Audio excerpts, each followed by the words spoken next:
Kami izin menyampaikan apresiasi kami kepada pihak yang telah mendukung terselenggaranya kegiatan ini. Webinar ini terselenggara atas dukungan Kementerian Kebudayaan Republik Indonesia. Kami menyampaikan terima kasih atas dukungan yang diberikan sehingga kegiatan literasi AI, khususnya dalam konteks pendidikan, kebudayaan, dan kreativitas, dapat terus diperluas kepada masyarakat. Selain itu, kami juga ingin sebutkan bahwa selalu ada berbagai acara dan workshop yang diselenggarakan oleh dayofindonesia.org dan akan dikirimkan tautan oleh admin di chatroom untuk dikirimkan website yang bisa dibuka dengan informasi yang akan bertuliskan terkait workshop dan berbagai acara tersebut.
Baik, Assalamualaikum warahmatullahi wabarakatuh.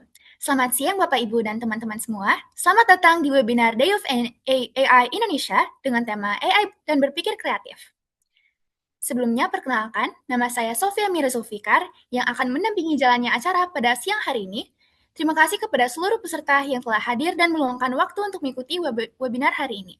Semoga kegiatan ini menjadi ruang belajar bersama untuk memahami bagaimana kecerdasan buatan dapat digunakan secara bijak, kritis, dan kreatif, khususnya dalam proses berpikir, menulis, belajar, dan mencipta. Sekali lagi terima kasih atas Bapak Ibu guru khususnya yang menyempatkan waktu untuk hadir dalam webinar hari ini. Kami juga ketahui bahwa penjadwalan dan waktu yang kami gunakan itu juga mungkin sedang bentrok dengan acara-acara lain.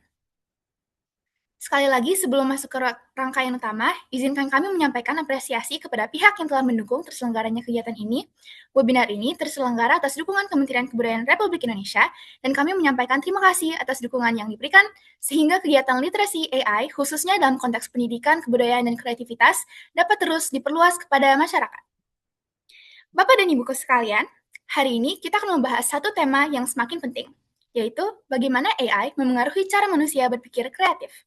Saat ini, AI semakin hadir dalam banyak proses, membantu mencari ide, menyusun tulisan, membuat gambar, merancang konsep, bahkan membantu eksplorisasi sudut pandang yang baru.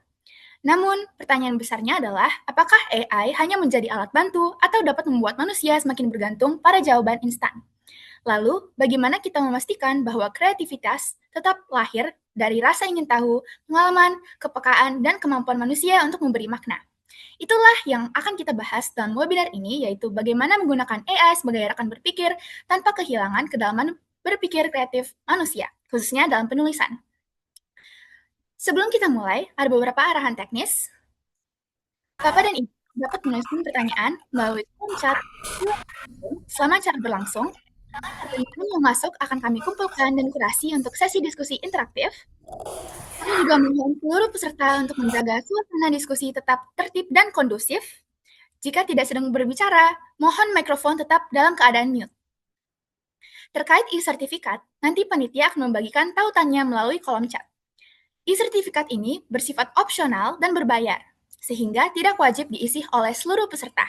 Tautan tersebut hanya perlu diakses oleh peserta yang memang ingin mengajukan e-sertifikat dan bersedia mengikuti mekanisme biayanya. Baik, kita akan mulai rangkaian acara hari ini. Sesi pertama adalah pengenalan Day of AI Indonesia dan materi penciptaan dengan AI yang akan disampaikan oleh Abiyu Abisena. Kepada Mas Abiyu, kami persilahkan. Baik, terima kasih Sofi atas perkenalannya. Selamat siang Bapak dan Ibu dan teman-teman semua. Hari ini saya Abiyu dari Day of AI Indonesia yang sebagai project manajernya. Jadi saya izin share screen dulu. Oke. Baik. Oke. Jadi saya akan mengenalkan sedikit tentang Day of AI Indonesia itu sendiri sebagai organisasi lakukan apa dan siapa, dan juga akan sedikit tentang materi penggunaan AI untuk kreativitas. Baik. Kenapa ini penting? Karena kondisi saat ini, sekarang itu AI selalu berkembang secara eksponensial di bagian-bagian penting dalam kehidupan kita sehari-hari. Dan bahkan secara global, literasi AI ini sudah sangat penting karena sudah ada kompetensi dari UNESCO dan bahkan OECD. Dan di negara bagian kami sendiri ini di Asia Tenggara sudah banyak negara-negara yang mengadopsi literasi AI dalam kurikulum-kurikulumnya seperti yang bisa dilihat di Indonesia. Seperti di pembelajaran KA di Permendikdasmen nomor 13 di 2005.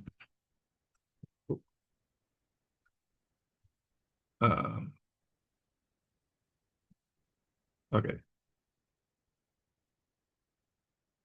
Nah, untuk kurikulum kita sendiri di DOPA itu terdiri dari 3 fondasi.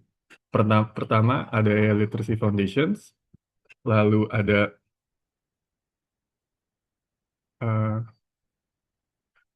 AI Applications, dan terakhir ada Going Beyond AI Literacy.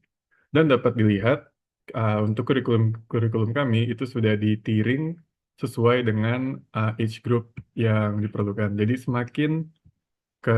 semakin tua muridnya akan semakin kompleks juga apa yang dipelajari, dari definisi AI sampai understanding-nya dan pengaplikasiannya, dan bahkan juga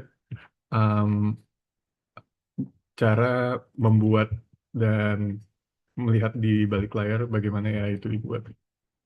Baik, sedikit sneak peek, mungkin Bapak dan Ibu semua yang sudah hadir di sini sudah sempat melihat website kami, tapi dalam materi-materi kami yang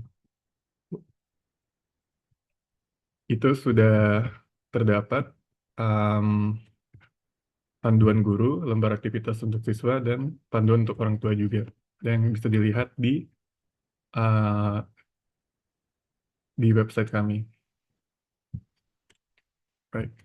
Jadi ini sedikit sneak peek untuk contoh materi yang kita sediakan dan juga sudah di-translate untuk dipakai oleh Ibu dan Bapak Guru sekalian. Yang untuk hari ini sepertinya cocok memakai materi menggunakan KA untuk kreativitas. Jadi dalam pelajaran tersebut, murid dapat memahami apa itu kreativitas, bagaimana KA memahami instruksi, dan cara menulis instruksi yang jelas. Jadi contohnya itu kreativitas adalah penggunaan imajinasi atau ide orisinal untuk menciptakan sesuatu yang belum pernah ada sebelumnya. Dan mungkin nanti Ibu Ayu Tami akan membahas ini lebih dalam. Lalu bagaimana caranya kita bisa berkreasi bersama KA. KA bisa membantu kita berkreasi dengan dalam hal menggambar, membuat musik, menulis puisi, bahkan menulis cerita. Tetapi KA tidak bisa membaca pikiran kita. Jadi tanpa instruksi yang jelas, mereka tidak akan bisa menghasilkan sesuatu. Nah, sebenarnya KA apa sih yang biasanya menghasilkan sesuatu? Jadi yang sering kita lihat dan sudah sangat paham dan umum dilihat, itu KA dapat mengembangkan atau membuat teks, suara, video. Dan KA yang bisa membuat dan mengembangkan ini biasanya disebut dengan KA generatif. Jadi biasa KA bisa membuat gambar, musik, dan bahkan video. Baik, KA itu ada dua macam. Yang mungkin dulu-dulu kita sering ketahui itu adalah KA yang bisa mengelompokkan atau memprediksi.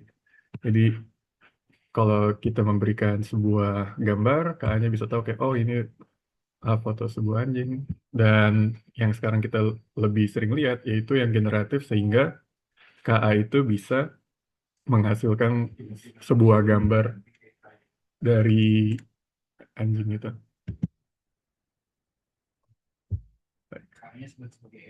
Oke, jadi KA atau AI yang bisa mengelompokkan atau memprediksi itu seperti ini contoh-contohnya. Ini ada AI yang um, bisa tahu kita sedang menggambar apa, dia um, bisa melihat kalau ini tuh cuaca yang cerah atau tidak. Dan bahkan yang algoritma YouTube kita itu adalah contoh dari AI yang memprediksi sesuatu yang kita suka. Lalu untuk AI generatif itu bisa dilihat dia bisa membuat video ini terlihat seperti asli tapi ternyata hanya buatan dari AI, foto, teks, gambar. Jadi apa sih persamaan dan juga perbedaan antara kedua jenis AI ini? Persamaannya adalah sebelum AI dapat menciptakan sesuatu atau mengelompokkan sesuatu, ia harus belajar dari banyak contoh yang sudah ada terlebih dahulu. Jadi kalau kita hanya bilang kayak gambar seekor anjing, tanpa adanya trainingnya ini dulu, mereka tidak akan tahu mereka harus gimana. Jadi untuk bisa mengenali gambar atau bahkan membuat gambar, AI itu perlu banyak sekali contoh. Bisa dilihat ini hanya serpihan dari jutaan atau triliun dari data-data bentuk anjing yang sudah di training ke sebuah image recognition atau bahkan generative AI yang bisa menggambar. Jadi kenapa harus banyak data itu? Karena setiap orang mungkin mempunyai visi anjing yang berbeda atau bahkan ras-ras anjing juga sangat banyak. AI itu tidak punya pengetahuan awal tentang benda ataupun makhluk itu dan ya ini akan belajar dengan mengenali pola dalam data. Untuk manusia, kita itu cukup mungkin 2 kali, 3 kali melihat atau enggak diingetin sama teman kayak ini contoh contoh rasa anjing yang kayak gimana. Dan dari situ kita bisa langsung ngerti gitu ya, karena memang akal kita berbeda dengan cara kerjanya AI. Namun untuk AI itu memerlukan banyak sekali data. Baik, ini sedikit aktivitas untuk hadirin-hadirin yang ada. Jadi, apakah instruksi ini jelas atau tidak? Oke, instruksi itu jelas ketika instruksinya itu deskriptif, yang mendetailkan warna, ukuran, bentuk, dan sebisa mungkin singkat. Jadi, kalau contohnya gambarlah sesuatu, itu ya contoh instruksi yang tidak jelas. Karena apa itu sesuatu, dan kalau kita bilang ini juga ke orang lain, mereka nggak bakal bisa mengerti gitu, kayak nggak sesuatu itu apa. Baik, mungkin dari sini, uh, jika instruksi adalah buang plastik ke kotak biru, itu apakah itu instruksi yang jelas atau tidak jelas? Mungkin bisa di chat aja sedikit untuk sedikit interaksi antara kita dengan hadirin.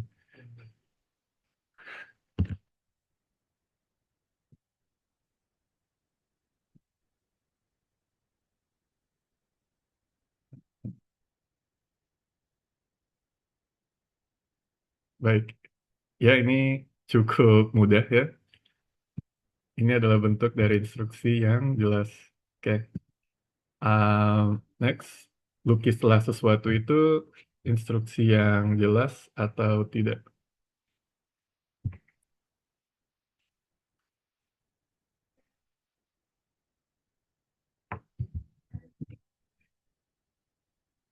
Oke.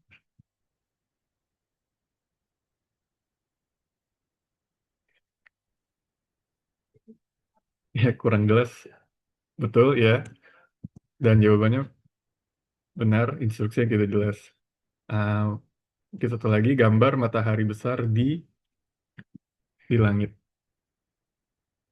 Itu instruksi yang jelas apa tidak jelas? Oke, jelas dari Bu Yana. Oke, ya, ini adalah contoh dari instruksi yang jelas. Ah, terakhir, gambar apel merah di piring. Ini apakah contoh instruksi yang jelas atau tidak?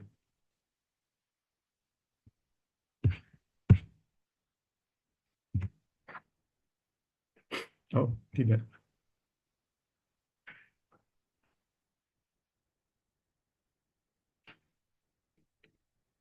Oke, oke ya, ini bentuk instruksi yang jelas.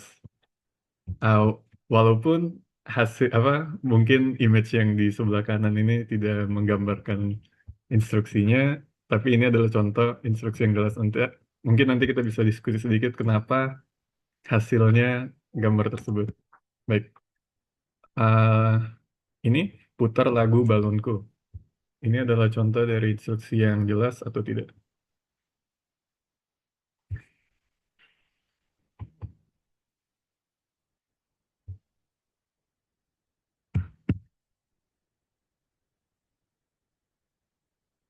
Oke, ya, kebanyakan benar. Ini adalah instruksi yang jelas. Nah, oke, terima kasih atas partisipasinya sedikit. Jadi, mengapa instruksi yang jelas itu penting ketika kita sedang berbicara dan berdiskusi dengan AI? Karena ia tidak bisa menebak maksud kita, dia itu hanya mengikuti instruksi yang kita berikan. Jadi, ketika instruksinya tidak jelas dan nggak deskriptif, hasil dari AI mungkin bisa skewing atau hallucinating.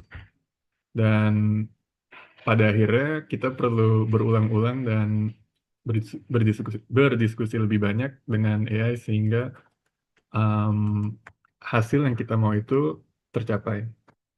Dan sebenarnya proses iteratif ini adalah salah satu kunci dari berkreasi bersama AI. Jadi ini contohnya, ada semacam face changer. Jadi kira-kira um, apa feedback yang diberikan oleh user ketika ingin mengubah dari um, foto di kiri sehingga ke kanan.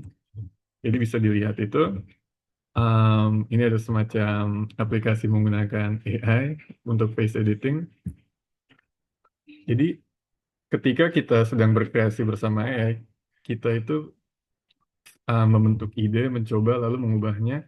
Itu adalah proses yang iteratif yang biasa dilakukan untuk berkreasi dengan AI. Jadi untuk memunculkan ide, kita itu perlu um, mungkin yang sering dibilang writer's block gitu ya, atau idea block, yang sebenarnya yang perlu dilakukan dan mungkin bisa dibantu oleh AI itu adalah untuk menghilangkan noise atau kebisingan. Jadi dengan bantuan AI itu kita bisa secara perlahan dan berdiskusi agar kebisingan ini hilang. Dan itu adalah sedikit sneak peek dari contoh materi open source yang sudah kita sediakan. Jadi ketika Ibu dan Bapak ingin membawa pelajaran tersebut ke kelas-kelas um, Bapak Ibu, bisa mencantumkan kredit seperti ini. Baik, selain melakukan kontekstualisasi kurikulum, kita juga melakukan awareness event dan juga workshop-workshop bersama trainers, teachers untuk melatih bagaimana cara mengajarkan pelajaran yang kita sediakan gitu. Jadi ini ada beberapa acara. Pada 22 Agustus tahun lalu kita melakukan launching yang dihadiri oleh sekitar 300 orang. Lalu juga ini yang untuk DFAI di Amerika melakukan awareness event tentang di Boston Museum of Science dan juga ada di Museum of Fine Arts di Boston tentang kreativitas juga. Dan untuk kontekstualisasi sendiri kita um, sedikit mengajarkan bagaimana penggunaan AI agar lebih cocok untuk dipakai di Indonesia. Jadi contohnya saja ketika sebuah LLM atau Gen AI yang biasanya dipakai untuk teks disuruh menyelesaikan kalimat once upon a blank, biasanya dalam bahasa Inggris di cerpen-cerpennya itu di- diselesaikan oleh once upon a time. Cuman untuk Indonesia sendiri, once upon pada suatu waktu itu bukanlah kalimat yang biasa kita lihat di cerpen-cerpen yang di Indonesia. Maka dari itu um, biasanya AI itu perlu di training sehingga lebih cocok dengan budaya um, di regionnya gitu. Dan ini ada QR code untuk Bapak dan Ibu guru yang mau berkolaborasi bersama kami di DV Indonesia dapat di-scan, um, dan saya akan kembalikan ini ke Sofi. Terima kasih banyak.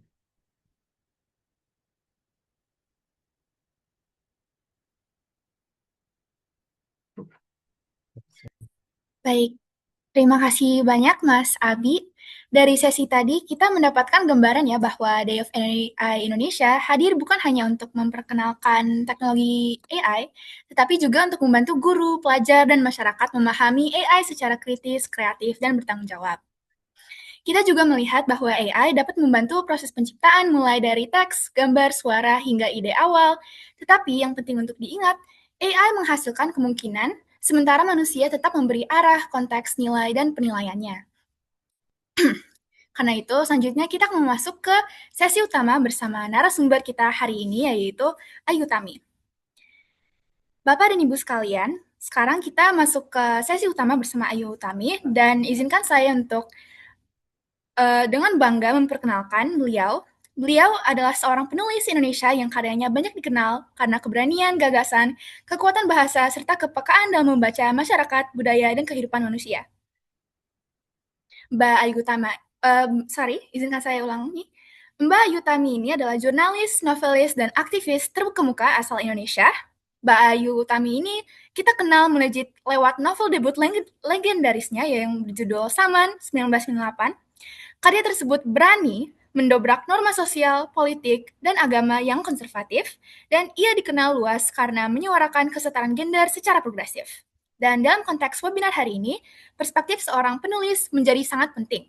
Karena kreativitas bukan hanya tentang menghasilkan teks atau karya, tetapi juga tentang bagaimana manusia melihat masalah, mengajukan pertanyaan, memilih sudut pandang, dan memberi makna. Di tengah perkembangan AI yang semakin cepat, kita perlu membahas kembali apa arti berpikir kreatif ketika mesin dapat membantu menulis, menyusun ide, dan menghasilkan berbagai kemungkinan. Pada sesi ini, kita akan mendengar pandangan Mbak Ayu tentang AI dan berpikir kreatif, khususnya bagaimana AI dapat menjadi rekan berpikir, apa yang tetap perlu dijaga oleh manusia, dan bagaimana kita menggunakan teknologi tanpa kehilangan suara pribadi, kepekaan, dan tanggung jawab dengan mengeksplorisasi batas dan garis batasnya atas plagiarisme dan kreativis. Kepada Mbak Ayu Tami, kami persilahkan. Terima kasih, selamat siang semua teman-teman guru. Saya mau perkenalkan diri saya sendiri juga sebagai seorang guru, meskipun saya tidak mengajar di sekolah secara formal, tapi saya sudah mungkin 14 tahun ini mengajar penulisan kreatif di tempat saya bekerja di sebuah art center di komunitas Salihara. Kemudian saya juga mempunyai hadiah sastra untuk pemula yang sebetulnya pada awalnya diberikan untuk eh, terutama untuk merangsang murid-murid kelas menulis saya, tetapi akhirnya saya buka untuk umum dan nanti hari Minggu ini akan ada pengumuman pemenangnya yang tahun ini. Nah, itu hanya untuk menunjukkan betapa saya juga punya keprihatinan atau concern dan kesukaan juga dalam hal mengajar, terutama mengajar eh, berpikir atau menulis kreatif, serta mengajar atau memberitahu mengenai perkembangan kesusastraan di Indonesia. Jadi kalau ibu-ibu dan bapak-bapak ada yang mau bertanya mengenai kesusastraan Indonesia juga boleh ditanyakan, karena sebetulnya saya punya banyak program tentang kesusastraan Indonesia. Saya pernah eh, juga membuat kompetisi buat anak-anak SMA, kompetisi debat sastra yang sebetulnya sangat menarik. Itu sekadar perkenalan mengenai concern saya juga. Nah, untuk tema kali ini, karena persoalannya adalah AI dan berpikir kreatif, mungkin saya tentu saja tidak akan bicara mengenai bagaimana menggunakan AI, apalagi secara teknis, karena mungkin perhatian saya tidak terutama di situ, perhatian saya terutama pada apakah manusia ini betul-betul menjadi kreatif dan bagaimana supaya kita memelihara daya kreatif kita. Saya akan share share screen. Baiklah, eh, ada terjemahan yang bagus. Saya tidak tahu siapa yang membuat, tapi saya sering pakai, yaitu akal imitasi untuk menerjemahkan artificial intelligence, karena juga kalau disingkat sama-sama AI. Jadi di sini akan saya pakai akal imitasi dan berpikir kreatif. Nah, lokakarya ini untuk guru, ini mungkin harus saya tekankan sejak awal, karena akan berbeda kalau lokakaryanya untuk marketer atau orang yang melayani pihak lain untuk membuat produk. Jadi buat saya guru itu tugasnya adalah mencerdaskan bangsa atau mencerdaskan muridnya, membuatnya menjadi anak-anak atau orang-orang yang berpikir bebas, berpikir bertanggung jawab, kreatif, tapi juga kritis. Sementara marketing itu tugasnya adalah meningkatkan sales atau penjualan. Saya tidak punya keberatan apapun tentang pekerjaan marketing, tapi pekerjaan marketing itu di dalam kehidupan nyata itu seringkali bertentangan dengan pencerdasan publiknya. Jadi ada bentrok kadang-kadang. Karena marketing kan akan memakai bahasa kapitalisme ya, bahasa penjualan. Jadi di dalam beberapa hal akan bentrok dengan kepentingan pencerdasan. Nah, di sini saya akan bertahan atau akan konsentrasi saja pada kepentingan atau perspektif apa yang saya bayangkan menjadi tugasnya guru, yaitu mencerdaskan bangsa atau mencerdaskan murid-muridnya.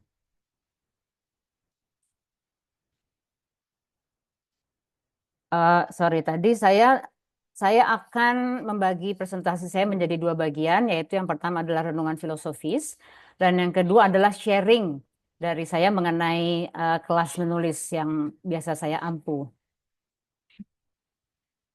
Saya kira kita memang sering, saya kira tidak ada keraguan bahwa AI itu adalah hal yang sudah menjadi kenyataan hidup kita, tidak perlu ditolak.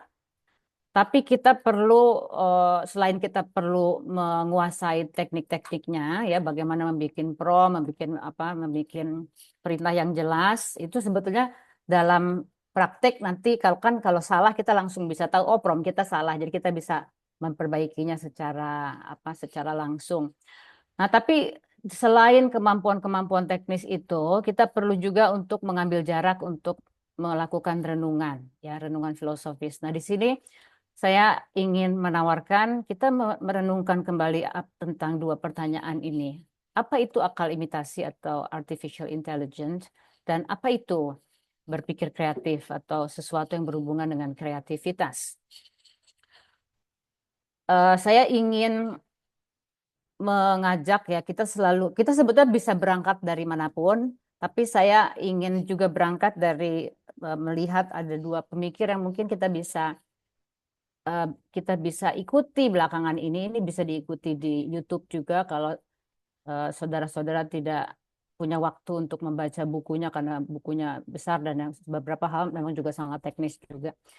Ini adalah dua tokoh yang sekarang masih hidup. Jeffrey Hinton ini dibilang the godfather of AI. Dia mendapatkan hadiah Nobel Fisika pada tahun 2024. Dan yang kedua, seorang filsuf, namanya Luciano Floridi. Dia seorang filsuf berlatar teknologi komputer, computer science. Dua orang ini sebetulnya mewakili dua pandangan yang berbeda mengenai AI. Jeffrey Hinton ini, ya kita katakanlah pandangan yang lebih saintifik, itu sekarang memang melihat bahwa AI itu atau akan imitasi itu makhluk berkesadaran, ya, sentient being. Kalau kita nggak mau pakai kata makhluk ya, pakai pengada berkesadaran.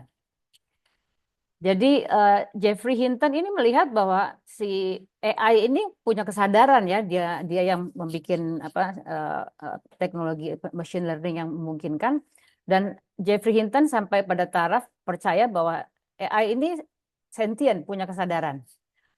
Nah, kalau Luciano Floridi, dia tidak seperti itu. Dia mewakili pandangan bahwa AI ini bukan tidak berkesadaran, tapi AI itu dalam alam sekarang termasuk semacam organisme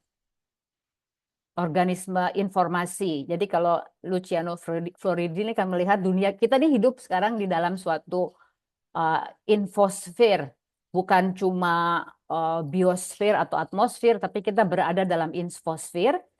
Nah, di dalam infosfer itu organismenya ada yang human, ada yang non-human, ada yang manusia, tapi ada juga yang AI. Nah, itu udah disebut sebagai agent, sebagai organisme. Tapi meskipun keduanya ini berbeda cara pandang, tapi keduanya sama melihat AI ini kalau tidak hati-hati ini merupakan ancaman. Kalau Geoffrey Hinton ini sampai mengatakan bahwa AI ini ancaman eksistensial bagi manusia dan dia bilang mungkin 3 tahun lagi kita bisa extinct. Sementara kalau Luciano Floridi akan melihat bahwa dia ancaman tapi bukan sampai kita punah, melainkan mungkin martabat kita akan menjadi rendah kalau kita tidak menggunakan AI dengan cara-cara yang tepat. Rendah itu misalnya adalah sekarang sudah terjadi bahwa perusahaan AI itu melatih para kreator untuk melatih AI meniru para creator atau para pekerja, dan setelah AI-nya pinter, pekerja itu dipecat. Ya, jadi manusia diasingkan dari kecerdasannya karena kecerdasannya sudah diambil sama si AI. Manusia jadi kehilangan pekerjaannya karena pekerjaannya juga sudah diambil alih oleh AI. Nah, ini adalah ancaman yang real bagi kedua tokoh pemikiran ini. Meskipun mereka berbeda titik pandang. Jadi meskipun berbeda tapi mereka sama-sama melihat ada ancaman sehingga perlu regulasi dari pemerintah global atau regional, jadi antar negara. Dan juga perlu moderasi atau perlu kita menggunakan AI ini dengan tanggung jawab, ya. Kalau kita beberapa tahun lalu mendengar di dalam Kementerian Agama itu oleh Pak Lukman Saifuddin Hakim ada moderasi beragama. Pentingnya moderasi beragama. Nah, sekarang ini pentingnya juga moderasi ber-AI. Nah, ini saya tanya pada AI, sisi positifnya dia apa sih dan sisi negatifnya dia. Jadi kita berdialog memang dengan AI. Nah, sisi positif AI menurut AI sendiri adalah pengurangan beban kerja kognitif, ya, personalisasi jalur pembelajaran. Jadi kita bisa belajar nggak harus pakai guru. Nah, ini juga ancaman buat guru-guru nih. Guru-guru bisa, aduh, aku lebih senang belajar sama pakai AI daripada sama guru, kata anak-anaknya bisa begitu kan. Terus peluang kreativitas. Ini jawabannya AI, ya. Saya mau kasih lihat, terus jawaban AI bahwa sisi negatifnya AI apa sih? Sisi negatifnya AI adalah penyusutan konektivitas otak. Nah, ini sebetulnya berhubungan langsung dengan pengurangan beban kerja kognitif. Jadi kalau kita memakai AI, beban kerja kognitif kita jadi berkurang. Tapi itu akan menyebabkan konektivitas otak kita juga berkurang. Jadi itu kelebihan sekaligus bahayanya. Kemudian saya juga memberi catatan mengenai peluang kreativitas ya. Ini bisa mengatasi mental block tadi. Oke, buat saya ini adalah mengatasi mental block itu adalah persoalannya dunia kerja, di mana kita harus mengejar target. Tapi ini bukan persoalannya dunia belajar. Kalau dunia belajar, eh, orang harus, eh, saya kehilangan, ini saya masih, gambar masih kelihatan semua ya? Kelihatan, Mbak. Kelihatan, oke. Soalnya saya menekan sesuatu terus saya nggak bisa lihat sesuatu lagi, tapi oke. Em, Tadi apa? Oh, mental block itu adalah persoalannya dunia kerja. Jadi kalau kita kerja kan memang harus memenuhi target. Nah, kalau kita mental block sebagai profesional, kita harus tetap bisa mengerjakan sesuatu, eh, karena itu AI akan membantu. Tetapi saya ingatkan, menurut saya ini bukan persoalannya dunia belajar. Kalau dunia belajar, mental block itu harus diatasi secara manual, bukan secara bantuan AI. Ini pendapat saya ya. Itu di luar dunia sekolah benar, tapi kalau di dalam dunia belajar itu harus diselesaikan oleh si murid. Terus yang sisi negatif ini jadi ada banyak juga, ada erosi kemampuan berpikir kritis, pelemahan memori jangka panjang, brain fry, atau otaknya eh, sebetulnya mengalami kerusakan. Dan nah, ini saya juga bertanya kepada AI, sehat memakai AI itu bagaimana? Ini AI mengambil jawaban dari situs-situs ya. Jadi AI ini mencuri jawabannya dari situs-situs. Terapkan aturan 30 menit melakukan deep thinking. Ya, jadi tetap dianjurkan bahwa kita tuh melakukan sesuatu dengan tubuh kita, menulis dengan tangan. Dan ini menurut saya juga penting. Kadang-kadang dengan AI kita tuh memberi beban semua kepada pekerjaan mental dan tidak memperhatikan pekerjaan fisik. Padahal otak kita itu sesuatu yang fisik juga. Oke. Sekarang itu tadi mengenai apa itu AI. Sekarang saya ingin bertanya mengenai apa itu, atau saya sebetulnya melakukan pertanyaan juga untuk membahas ini, apa itu yang kreatif, apa itu kebebasan. Nah, di sini saya langsung menanyakan dua hal ini, kreatif dan kebebasan menjadi satu sekaligus, karena kita lihat bahwa dalam banyak pemikir, kita tahu bahwa kreativitas dan kebebasan itu berhubungan.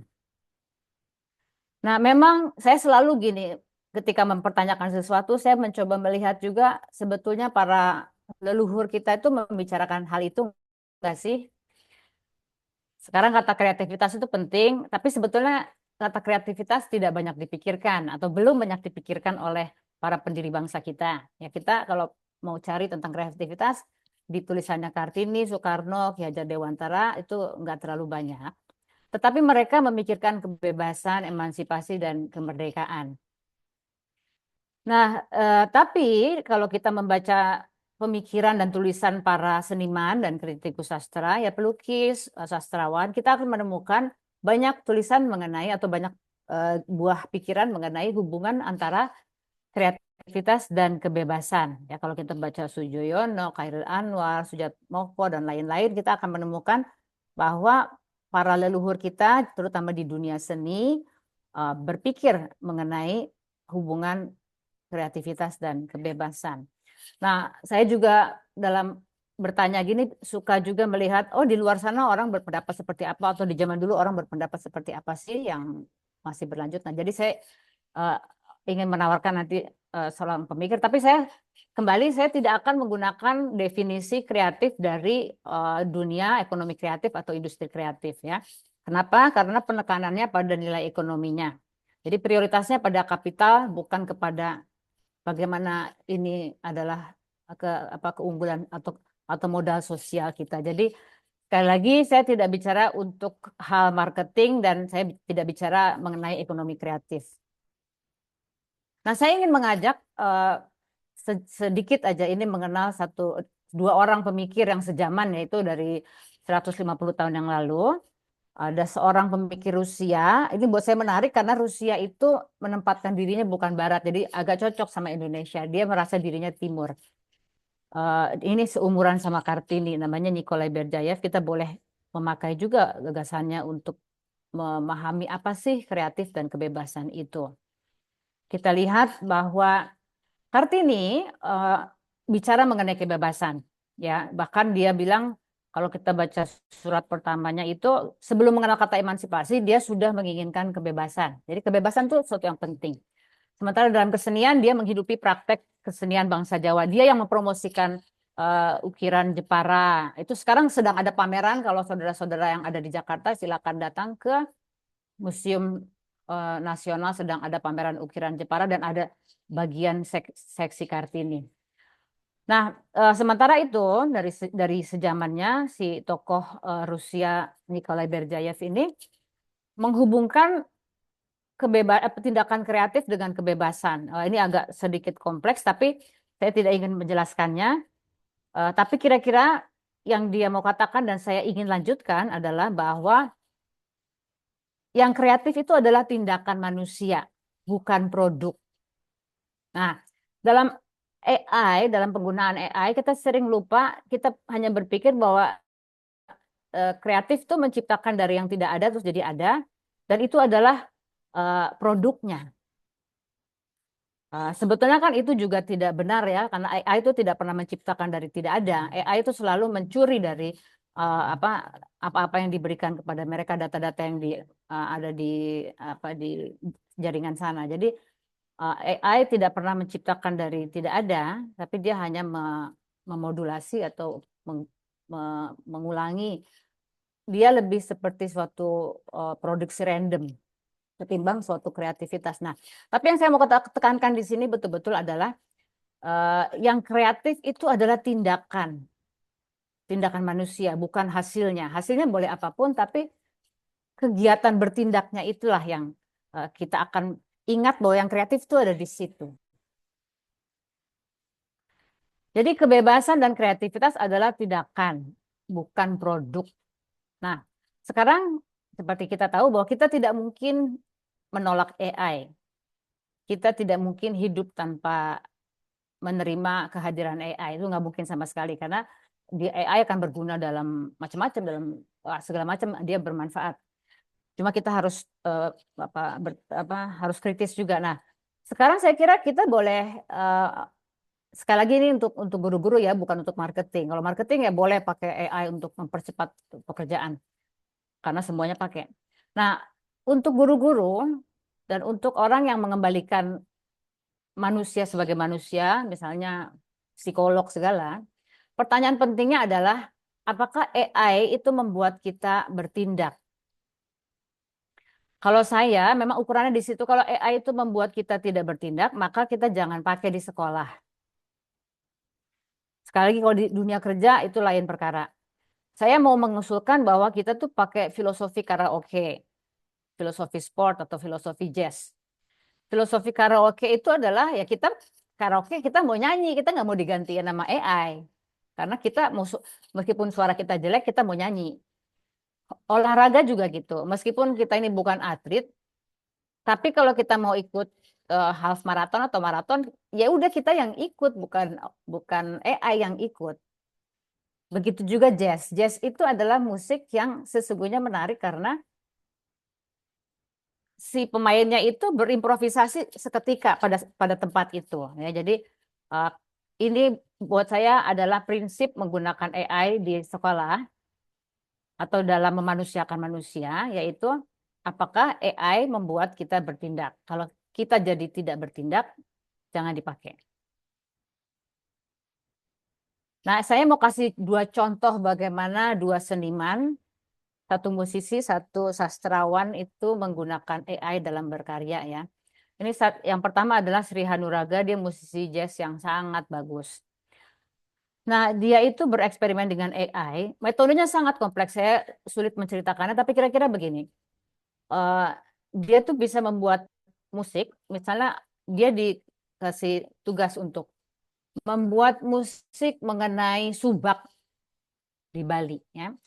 Kalau zaman dulu biasanya musisi itu akan datang mendengarkan suara alam, terus dengan asosiasi dari yang dia dapat di suara alam, dia akan menciptakan musik dengan melodi-melodi yang mirip dengan suara alam.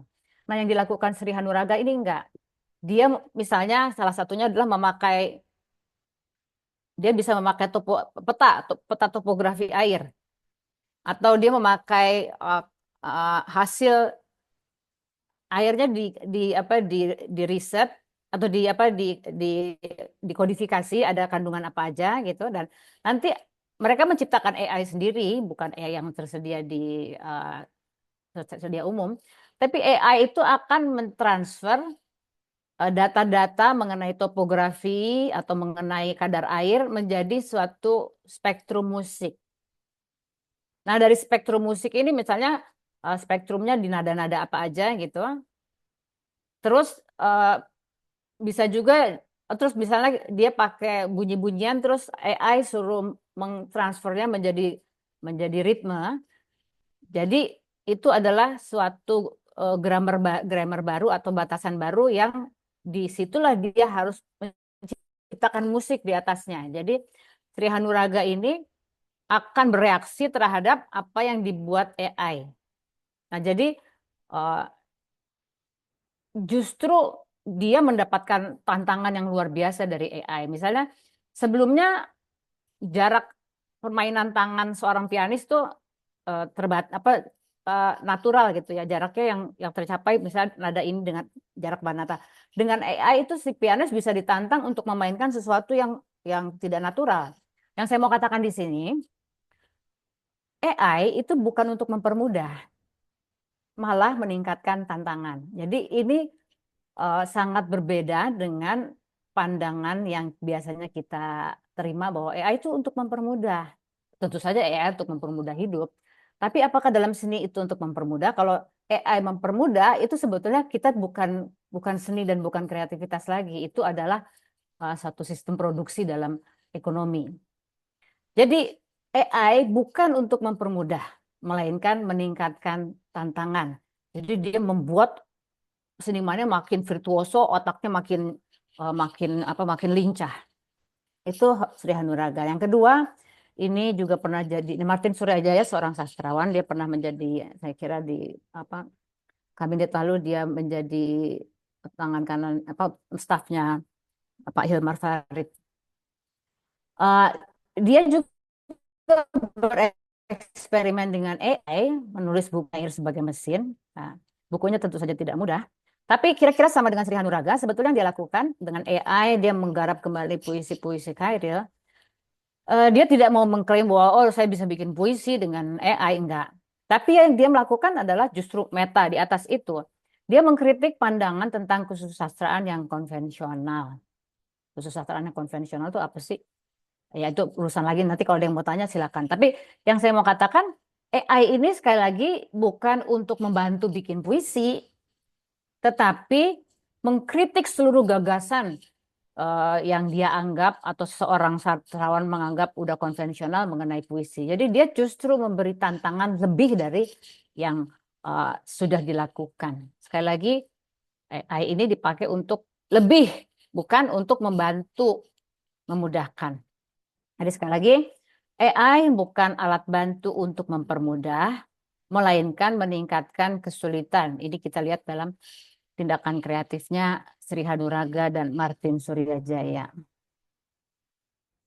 Kemudian, kalau ini renungan yang ingin saya tawarkan, apakah AI membuat koneksi otak kita bertumbuh atau berkurang ya? Sekarang kita mendengar istilah sering brain plasticity, bahwa otak kita tuh selalu membuat hubungan-hubungan, dan kita tahu otak yang punya lebih banyak hubungan adalah yang lebih bagus atau lebih cerdas daripada yang hubungannya sedikit. Tadi itu adalah renungan tentang tentang apa itu AI dan apa itu yang kreatif. Nah, sekarang saya mau sharing sedikit mengenai kelas menulis dan atau berpikir kreatif yang selama ini saya pegang, ya karena merupakan concern saya. Kadang-kadang ada juga guru yang ikut kelas saya dan sharing juga, bertanya, Mbak, apa sih yang bisa diajarkan kepada murid, karya sastra apa yang bisa diajarkan pada murid? Terus kalau anak-anak pakai AI itu gimana? Nah, buat saya memang ini bukan bagaimana guru mengajar murid cara menggunakan AI, melainkan bagaimana guru menghadapi murid yang menggunakan AI. Nah, di sini mungkin eh, guru-guru yang sekarang umurnya berapa? Maksudnya gini, guru itu mungkin kalah sama murid dalam digital native. Jadi kita mungkin memang harus bersiap bahwa murid kita itu akan lebih lebih cepat menguasai AI karena mereka memang native.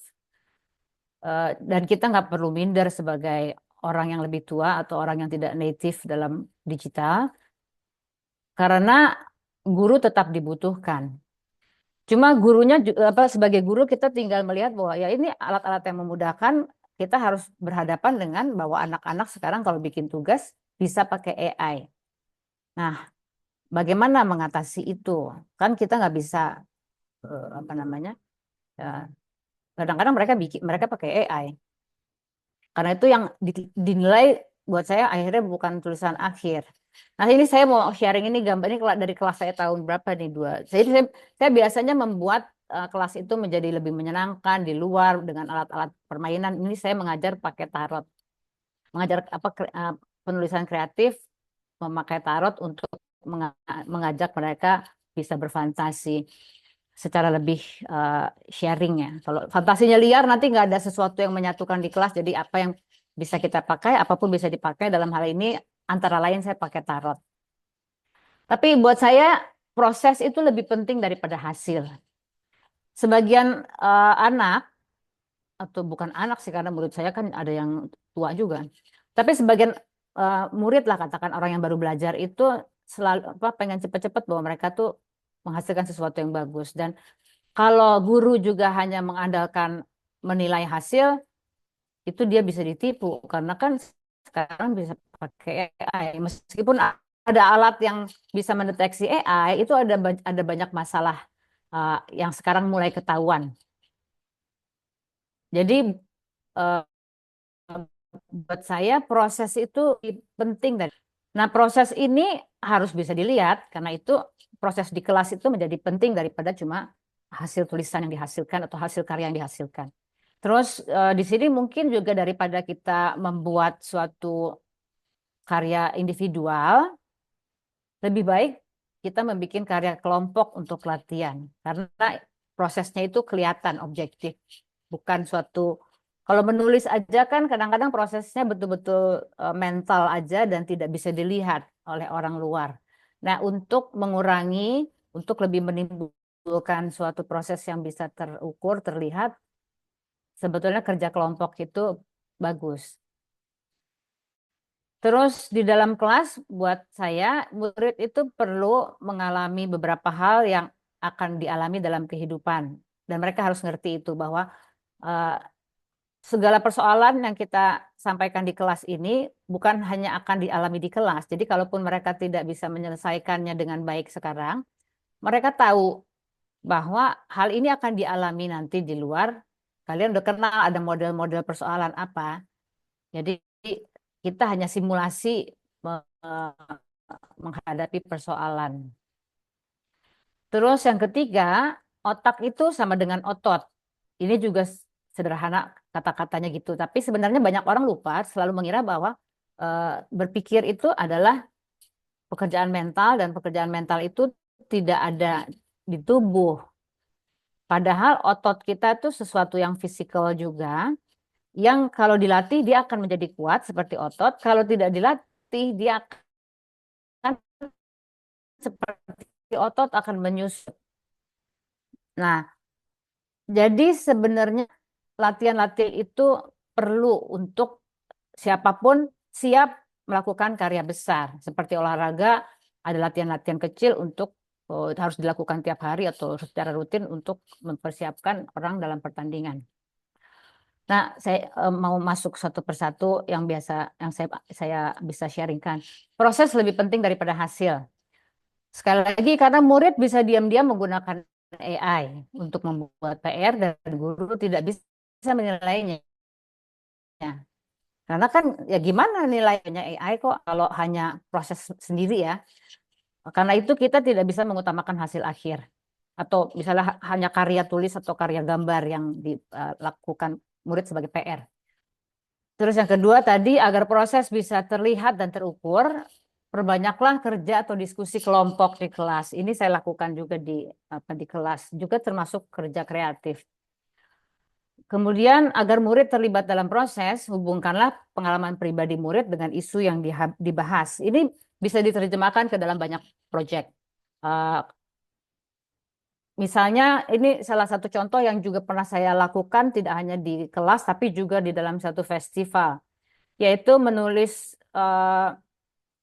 cerita keluarga tapi langsung menghubungkannya dengan sejarah.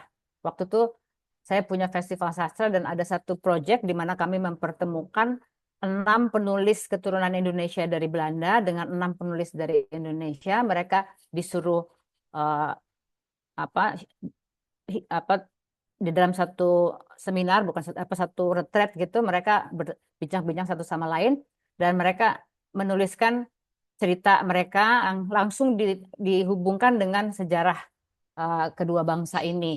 Nama programnya waktu itu My Story Shared History atau ceritaku dan sejarah bersama. Nah, ini sangat bisa dipraktekkan juga di kelas yang kecil, misalnya contoh sederhana menulis cerita atau esai, misalnya tentang makanan khas keluarga dan sejarahnya. Karena dari sejarah ini mereka akan tidak berhenti pada keluarga, tetapi juga melakukan riset mengenai sejarah kotanya atau sejarah komunitasnya. Nah, di dalam hal inilah AI itu bisa dimanfaatkan untuk melakukan riset dan wawancara, tapi tidak untuk menulisnya. Kemudian di kelas, murid sebaiknya diajak mengalami beberapa hal yang akan dialami atau beberapa persoalan klise atau persoalan bukan klise, tapi tetap yang akan dialami dalam kehidupan nyata. Misalnya mencari ide, dalam kehidupan nyata kita akan selalu berurusan dengan mencari ide. Nah, di sini AI boleh diajak mempertajam. Misalnya apa ya? Paling bagus kadang-kadang kan ide itu biasanya muncul sebagai suatu dorongan rasa ingin tahu, tapi belum tajam. Nah, AI itu bagus untuk mempertajam, misalnya dalam mempertajam kita bertanya kepada AI, misalnya apa sih bedanya ini dan ini gitu ya, A dan B, nah itu dia akan makin tajam. Terus untuk mengembangkan gagasan, untuk ini biasa sebetulnya untuk riset, untuk menilai dan mengedit. Nah, ini juga sebetulnya saya kira murid boleh menggunakan AI untuk mengedit tulisan, tetapi dia harus tahu perubahannya tuh bagaimana. Jadi kalau kita mau ajak, ya mereka harus lihat dua versi. Untuk itu memang versi awal tuh jangan keburu harus dinilai bagus enggaknya, tapi yang penting adalah proses dia mengetahui bagaimana tulisannya diedit oleh AI. Dan dari situ, dari perbedaan itu dia mungkin akan atau dia harusnya mulai bisa melihat bagaimana sesuatu diperbaiki. Jadi prosesnya ini yang lebih penting daripada melarang murid pakai AI atau hanya menilai satu teks aja, satu hasil aja. Nah, mempresentasikan ini buat saya juga satu cara yang sangat penting yang harus diambil guru untuk melihat bahwa murid mengerti betul atau enggak. Karena di sini dalam presentasi langsung itu murid tidak bisa pakai AI. Di beberapa kampus nih ada sekarang dosen ya ujiannya lisan, bukan ujian tertulis lagi, ujian lisan. Karena itu udah nggak bisa dipakein AI. Jadi ketahuan dia menguasai apa enggak. Kalau memang mau diuji sebetulnya paling nyata adalah ujian lisan. Terus yang ketiga tadi, kita harus ingat neuroplastisitas, bahwa otak itu setiap kali mendapatkan tantangan dia akan melakukan membangun koneksi-koneksi, dan semakin banyak koneksi maka semakin baiklah otak kita. Jadi kreativitas adalah keterampilan kognitif ya otak, dan otak itu juga sesuatu yang fisik. Jadi harus ada latihannya. Kita tahu untuk jadi pianis ada latihan jari harus setiap hari, untuk jadi vokalis harus latihan vokal, atlet juga latihan, dan ini sebetulnya yang kadang-kadang guru dan peserta itu tidak perhatikan. Jadi seolah-olah ini adalah sekolah itu kan kayak pelajaran mental gitu ya, kognitif aja, tapi kognitif tidak pernah dianggap sebagai sesuatu yang faali ya, sesuatu yang juga ada fisiknya, dan fisik itu harus dilatih untuk punya keterampilan. Jadi berpikir itu juga suatu keterampilan yang dibangun pelan-pelan, bukan suatu kecerdasan yang datang langsung dalam perkara atau dalam proyek besar.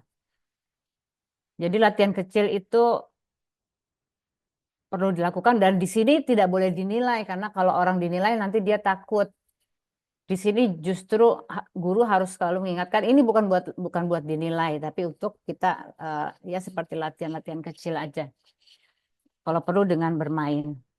Nah, saya ingin memberi contoh bagaimana saya membuat latihan itu di kelas menulis ya. Ini kelas saya dari ini tahun 2021. Misalnya begini, misalnya saya memperkenalkan apa bedanya berpikir logis, kritis, dan kreatif. Tapi kita langsung menggunakan, akan ini adalah kelas menulis, jadi kita gunakan kata perempuan dan senja, karena nanti anak-anak ini atau peserta harus bikin cerita dengan kata perempuan dan senja. Jadi ini juga latihan, misalnya saya kasih 2 kata, coba kamu nulis apapun dengan kata itu, gitu, langsung di tempat itu. Kadang ada yang bagus nih, seperti salah satu murid saya. Tapi oke. Kita bedakan sekarang bahwa berpikir logis itu adalah misalnya kalimat perempuan adalah manusia yang memiliki rahim. Misalnya Ayu adalah perempuan, berarti nanti Ayu memiliki rahim. Itu sesuatu yang logis. Senja adalah saat ketika matahari tenggelam. Jam 6 adalah senja, berarti matahari tenggelam. Itu model berpikir logis. Tapi ada juga berpikir kritis. Misalnya sama dengan elemen yang sama. Jika seorang perempuan tidak punya rahim, apakah dia masih bisa dianggap sebagai perempuan lagi? Kalau rumusannya adalah perempuan adalah manusia yang memiliki rahim. Ini adalah pandangan kritis. Orang akan bertanya bahwa akan bisa menggugat, oh rumusan yang pertama berarti nggak tepat betul. Dan di situ orang bisa berelaborasi, mendebat, berargumen lebih banyak lagi bahwa tadi rumusan yang tadi itu tidak betul. Itu hanya suatu yang secara umum, tapi dia bukan kebenaran. Macam-macam ya, tapi ini model berpikir kritis. Terus dengan kata perempuan dan senja. Misalnya, jika aku tidak melihat matahari tenggelam, apakah senja tetap ada? Ya, ini juga pertanyaan filosofis juga sebenarnya. Ini kan perdebatan antara yang empiris dan yang rasional. Itu contoh. Nah, ini adalah kalimat yang salah satu kalimat yang dibikin oleh murid saya. Dia menghasilkan kalimat seperti ini. Perempuan itu bernama Senja. Setiap hari ia melahirkan bayi lelaki bernama Fajar. Nah, ini bagus sekali. Dia orang dewasa sih, tapi dia bukan sastra sama sekali, latar belakangnya dia orang belajar geologi. Nah, tapi tugas kecil ini bisa dilakukan dengan seketika. Ya kadang-kadang ada yang bagus kayak begini, tapi ada juga yang jelek. Tapi kepentingannya bukan untuk menilai bagus dan jelek, tapi kepentingannya adalah memperkenalkan bahwa kita tuh bisa bermain-main.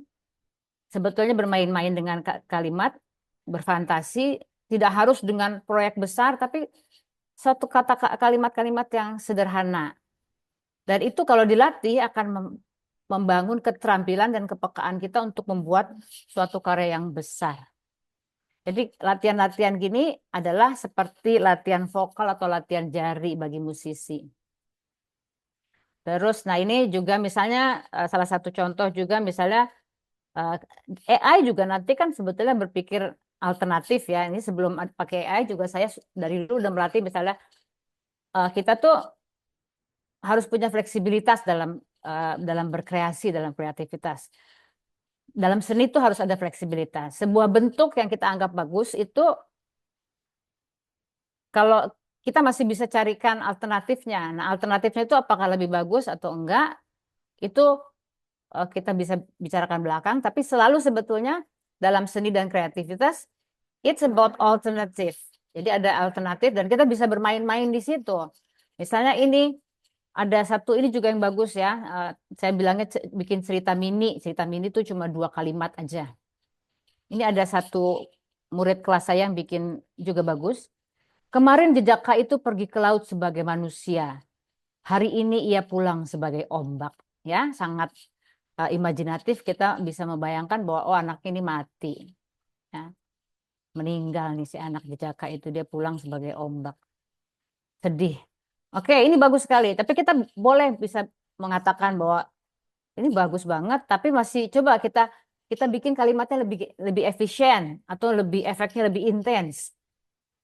Terus dilakukan ini di kelas misalnya. Oke, kita sekarang dengan jumlah huruf yang lebih sedikit bisa tercipta kalimat ini. Kemarin dia pergi ke laut sebagai Jejaka. Hari ini ia pulang sebagai ombak. Ini lebih ringkas. Tapi kalau kita mau bikin efek lain dengan hal yang sama, kita bisa menghasilkan kalimat berikut. Kemarin ia pergi ke laut sebagai seorang Jejaka. Hari ini ia datang sebagai segulung ombak. Ya. Di situ bedanya ada seorang Jejaka, ada segulung ombak. Itu juga satu kelebihan dalam bahasa Indonesia. Nah, ini buat saya adalah suatu latihan-latihan yang tujuannya adalah membuat ya mengembangkan otak, menghidupkan brain plasticity itu juga tidak harus dengan sesuatu yang langsung besar dan dikasih nilai, karena itu akan membuat anak-anak atau peserta jadi takut. Tapi ajaklah, buatlah permainan. Jadi ini saya akan menutup rangkuman. Yang kreatif adalah tindakan dan pikiran manusia, bukan produk. AI, ini sekali lagi di kelas ya, atau untuk guru. AI bukan untuk meringankan kerja otak, kerja kreatif otak, melainkan meningkatkan tantangan agar otak semakin lincah dan kreatif. Jadi jangan AI menyelesaikan pekerjaan kita, tapi AI itu harus merangsang kita. Kemudian AI digunakan dengan kritis untuk riset, mengecek data, menguji asumsi. Ya, itulah penutupan dari presentasi saya. Terima kasih atas undangan dan kesempatannya.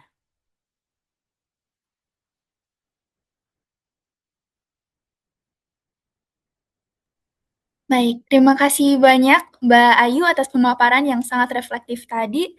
Jadi dari pemaparan tadi mungkin ada beberapa hal ya yang di akhir khususnya yang bisa dirangkum dan saya bisa izinkan untuk dicatat juga, yaitu bahwa yang kreatif adalah tindakan dan pikiran manusia, bahwa AI memang dapat membantu memperluas ide, merapikan struktur, dan menawarkan berbagai alternatif. Tetapi kreativitas manusia tetap membutuhkan pengalaman, rasa ingin tahu, keberanian mengambil posisi, serta kemampuan untuk menilai dan memberi makna kepada suatu produk yang bukan tujuan utamanya, tetapi proses kreatifnya. Dan dari sini kami juga dapat disimpulkan bahwa prompt yang baik lahir dari pernyataan yang baik. Maka berpikir kreatif di era AI bukan hanya soal kemampuan menggunakan alat, tetapi juga kemampuan manusia untuk bertanya lebih tajam, memilih dengan sadar, dan bertanggung jawab atas hasil akhirnya. Selanjutnya, kita akan masuk ke sesi diskusi dan tanya jawab interaktif dengan Mbak Ayu. Dan pada sesi ini kita akan menggali lebih dalam ya, mungkin beberapa isu tadi, bagaimana AI mengubah cara mencari ide, bagaimana menjaga originalitas, dan bagaimana bisa menantang kita untuk berpikir lebih dalam berkreasi. Jadi juga serta bagaimana guru dapat menggunakan AI di kelas, serta bagaimana manusia dapat mempertahankan suara yang tadi dan kreativitas mereka. Dan untuk membantu sesi diskusi ini, saya persilahkan Prof. Ismu Nandar untuk bergabung bersama Mbak Ayu Tami. Sebelum saya persilahkan, ada satu catatan yaitu terkait sertifikat. Dan sertifikat ini sekali lagi kami informasikan bahwa bagi Bapak Ibu yang berminat untuk mendapatkan sertifikat, silakan mengisi formulir berikut yang ada di chat. Dan kontribusi biaya pendaftaran ini akan digunakan sepenuhnya untuk menjaga keberlanjutan program-program edukasi kami di masa mendatang, jadi itu opsional dan berbayar.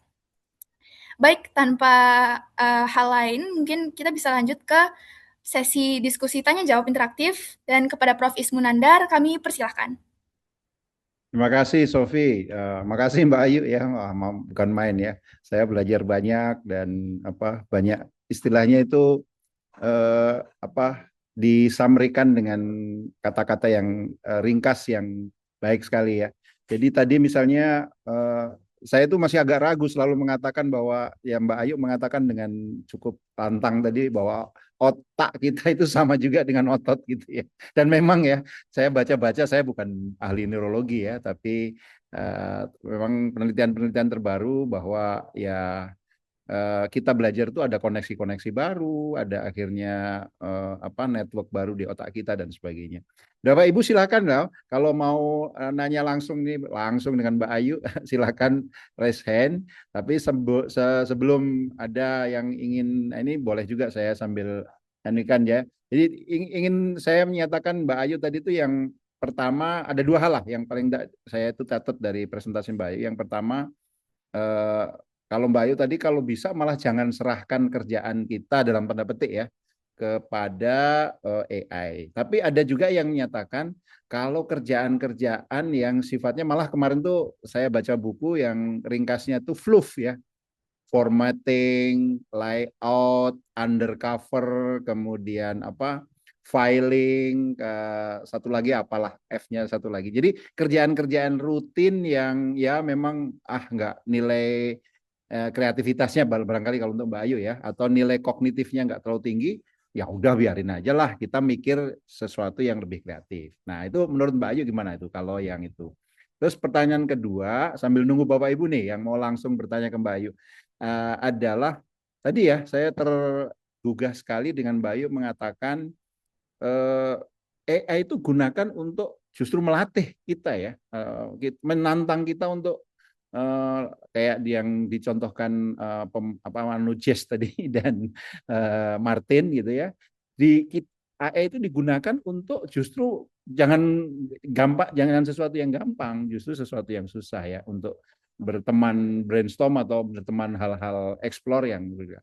Nah, ini barangkali ya kalau untuk SD gitu, karena ini keluhannya itu salah satunya dari guru-guru yang suka berinteraksi dengan kami itu guru SD misalnya, Pak kami itu kasih PR mengarang besoknya itu wah kok mirip semua satu sama lain terus itu. Nah, kalau anak SD disuruh kira-kira ya tantangan mereka atau bagaimana guru itu membuat atau ngajari anak-anak, ya tadi itu saya setuju sekali gunakan AI itu untuk menantang. Kira-kira, nah ini kan biasanya seniman tuh kreativitasnya banyak. Ditanya juga ini, kira-kira menugasi AI-nya itu kalau untuk guru SD dan anak-anak murid SD mungkin kelas 3, kelas 4 ya. Kalau kelas 1, kelas 2 mungkin prom aja juga masih bingung gitu ya. Kecuali kalau anak-anak yang memang sudah dilatih baca, nulis dari kecil sekali sebelum sekolah gitu. Gitu Mbak, kira-kira dua hal tadi. Menurut pendapat Mbak Ayu, Ya, betul. tadi, Terima kasih. ya, monggo Mbak. Pertanyaan pertama, kan sebetulnya tentu saja saya setuju bahwa kalau pekerjaan-pekerjaan yang filing, arsiping segala macam ya, bahkan kalau untuk anak-anak misalnya ya, membuat presentasi yang menarik, kan perlu gambar-gambar. Nah itunya nggak apa-apa pakai AI, karena sebetulnya membuat presentasi PowerPoint yang menarik itu kemenarikan PowerPoint-nya itu kan bukan menu utama ya, bukan elemen yang akan dinilai. Nah, itu biarkan mereka bermain di situ karena mereka akan senang juga. Jadi kalau saya prinsipnya gini, ngajar itu muridnya kalau bisa kan harus senang ya. Jadi suasananya itu kalau bisa sebisa mungkin guru memang bertugas untuk membuat suasananya menjadi menyenangkan, anak nggak tegang, sehingga mereka bisa berpendapat. Jadi kalau AI itu membantu mereka senang, misalnya membuat presentasi yang bagus ini kali untuk riset atau menantang diri. Nah, Terus kalau untuk kita sehari-hari ya kita menggunakan AI untuk merapikan apa kehidupan kita yang berantakan ini. Kan dari dulu sebetulnya kan kita punya, zaman dulu kan ada apa planner segala macam ya. Itu diserahkan kepada AI nggak apa-apa. Tapi yang kita kan lagi bicara mengenai yang kreatif. Jadi justru kalau tadi memakai para filsuf itu manusia itu intinya kebebasannya itu ada pada kreativitasnya. Nah, ini jangan sampai diberikan kepada AI karena hakikat manusia itu kebebasannya itu ada pada daya kreatifnya. Jadi kita kan tidak memberikan kemanusiaan kita untuk dikembangkan oleh AI. Nanti dia terus kitanya nggak berkembang gitu. Ini kan suatu yang kreativitas itu menempel pada kita dan harus kita yang melakukan, nggak boleh orang lain, nggak boleh makhluk lain. Kalau dilakukan makhluk lain ya kitanya menyusut. Jadi untuk pekerjaan yang non kreatif nggak apa-apa diberikan kepada AI. Nah tadi pertanyaan kedua, bagaimana nih kalau guru-guru SD ya? Emang sebetulnya saya bilang misalnya tadi saya kasih contoh tugas menulis makanan khas keluarga itu kan sederhana sekali. Misalnya itu akan membuat anak harus bertanya kepada orang tuanya, harus mewawancara orang tua. Makanan khasnya ibu apa sih? Atau kalau mereka mungkin dalam hari raya menyediakan makanan tertentu atau apa. Dan mereka nanti mungkin juga akan ada persoalan, misalnya ada anak yang merasa aku tidak punya tuh makanan khas keluarga, misalnya. Nah ini persoalan ini bukan berarti tugas ini tidak bisa dilaksanakan, tetapi sebetulnya tugas ini akan menghasilkan suatu kesempatan anak menyelesaikan persoalan ini.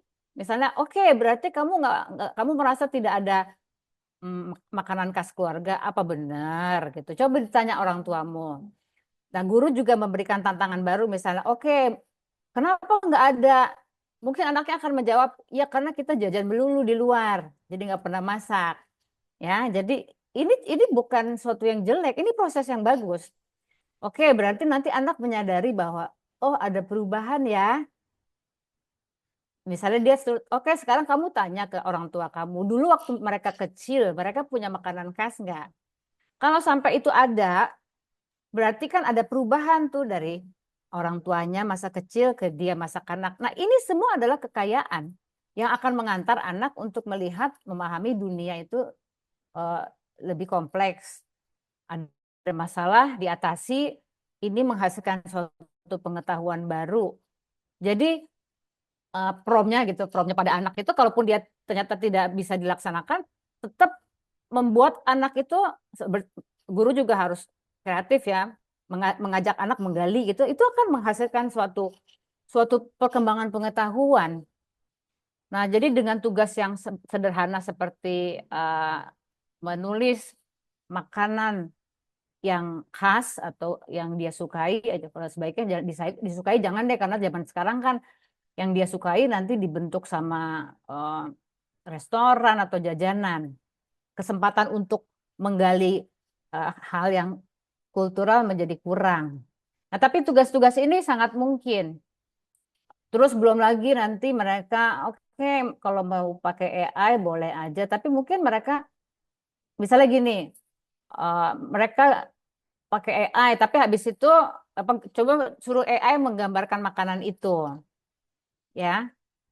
Terus nanti anak-anak itu bisa ngecek sama nggak dengan yang makanan aslinya. Nah ini semua adalah, jadi bukan hasilnya si AI itu, tapi perbandingan antara AI dengan yang lain. Inilah pengetahuannya ada di sini, bukan ada pada hasil yang diberikan AI. Misalnya, oke, sekarang menggambar dari gambaran AI. AI sudah memberi gambaran, tapi sekarang kamu harus menggambarkannya dengan tanganmu sendiri. Dengan demikian motorik anak juga terbentuk. Jadi ada banyak sekali menurut saya yang tetap bisa dilakukan tanpa menyerahkan begitu saja kepada AI. Terima kasih Mbak Ayu. Ya, jadi memang yang terakhir tadi itu juga menarik ya. Bapak Ibu mungkin merasakan ya di kelas, di sekolah terkait dengan motorik kita dia. Anak-anak itu sekarang juga sudah banyak yang komplain ya tulisannya jelek lah, apa motoriknya tidak terasah dan sebagainya. Ada Pak Abdur Razak ya, silakan kalau mau buka videonya dan menyatakan langsung pertanyaannya. Nanti saya lihat ini dari Yayasan Fitrah Haniah itu banyak ya, Fitrah Haniah Foundation banyak yang hadir. Mungkin salah satu bisa cerita sekilas tentang Fitrah Haniah Foundation, kita baik juga kenal. Dan kalau ada pertanyaan atau komentar untuk Mbak Ayu, silakan. Silakan Pak Abdur Razak dulu, sudah raise hand dari tadi. Silakan Mbak, Pak, kalau mau buka kamera silakan. Ya, baik. Apakah saya terdengar? Terdengar Pak, Terdengar. silakan. Iya, baik. Maaf, saya lagi tidak bisa buka on cam. Jadi sebenarnya saya menemukan yang menarik itu tadi dari Bapak Ismo itu juga bilang kalau banyak anak SD itu lebih menggunakan AI itu untuk mengerjakan PR. Dan itu memang sudah ada surveinya juga di Amerika. Dan juga sekaligus pula saya juga melakukan survei juga di sekolah saya sendiri. Kalau memang anak-anak itu menggunakan sekitar 70% itu memang untuk mengerjakan PR. Dan sebenarnya saya juga berada dalam posisi yang cukup baru untuk banyak pendidik, itu adalah mengajarkan cara penggunaan AI yang serupanya sama seperti yang dilakukan oleh Day of AI. Yang saya rasa pas saya baca itu mirip dengan kurikulumnya AI Edu ya, yang ada di Amerika Serikat. Dan kemudian yang saya pikirkan dari pengajaran AI itu sebenarnya kayaknya kita tidak cukup mengajarkan AI-nya saja. Nah, ini jadi pertanyaan yang lebih saya juga sempat kepikiran, saya akan kepada Bu Ayu, itu adalah apakah ketika kita ingin mengajak anak-anak sekolah itu untuk menggunakan AI secara lebih bijak, apakah sebenarnya kita juga mengajarkan kepada anak-anak itu untuk cara berpikir kritis juga. Jadi ketika mereka, kalau istilah psikologinya mungkin anak-anak itu belajar bermetakognisi. Jadi mereka mengenali apa yang mereka tidak tahu dan apa yang mereka tidak tahu. Karena saya rasa kalau hanya mengajarkan cara menggunakan AI secara teknis itu tidak cukup. Ini kenapa pikirannya itu sebenarnya muncul ketika Ibu Ayu menjelaskan tentang sesi-sesi kelas kreatifnya itu sih. Jadi seperti itu. Apakah kita juga perlu mengajarkan metakognisi atau berpikir apa yang kita tahu dan tidak tahu ketika juga mengajak atau mengajar menggunakan AI bersama dengan murid-murid. Ini konteksnya adalah saya sebenarnya mengajar untuk anak murid SD. Seperti itu. Terima kasih. Terima kasih Pak Abdur Razak ya. Jadi sebelum ke Mbak Ayu memang itu justru ya kegiatan-kegiatan kami Pak. Memang kami Day of AI Indonesia, materi yang kami adopsi dari MIT ya. Itu memang ya tadi Mas Abi sudah jelasin ya, mulai dari AI itu apa, kemudian AI digunakan untuk kreatif, bagaimana, kok bisa sih AI itu nebak, bisa AI itu menghasilkan tulisan, menghasilkan foto, video itu gimana sih itu. Ada materi-materi tentu untuk anak-anak ya, supaya sederhana. Nah, mungkin konteksnya juga Bapak Ibu di sekarang kurikulum nasional kita kan ada ya mata pelajaran coding dan kecerdasan artifisial, tapi baru mata pelajaran pilihan. Jadi mungkin belum semua sekolah mengajarkan, belum semua anak dapat gitu. Tapi sementara kan sudah pakai. Tadi Bapak menyatakan survei di Amerika, survei di kita mungkin hampir 100% ya. Dan saya kemarin tuh sempat diundang misalnya BKKBN kan ngadain juga ya untuk duta-duta remaja mereka. Pertanyaannya itu bagaimana kami supaya nggak istilahnya terkecanduan AI gitu ya, apa-apa AI gitu. Nah, tadi Mbak Ayu sudah menyatakan sekali bahwa ya otak kita harus dilatih ya, kalau enggak itu. Nah, menarik dan sekalian mungkin tambahan pertanyaan dari Pak Abdur Razak tadi Mbak Ayu adalah ini ya, Mbak Ayu kan juga ada apa istilahnya kelas filsafat ya, filsafat underground. Kalau Mbak Ayu ini senangnya underground.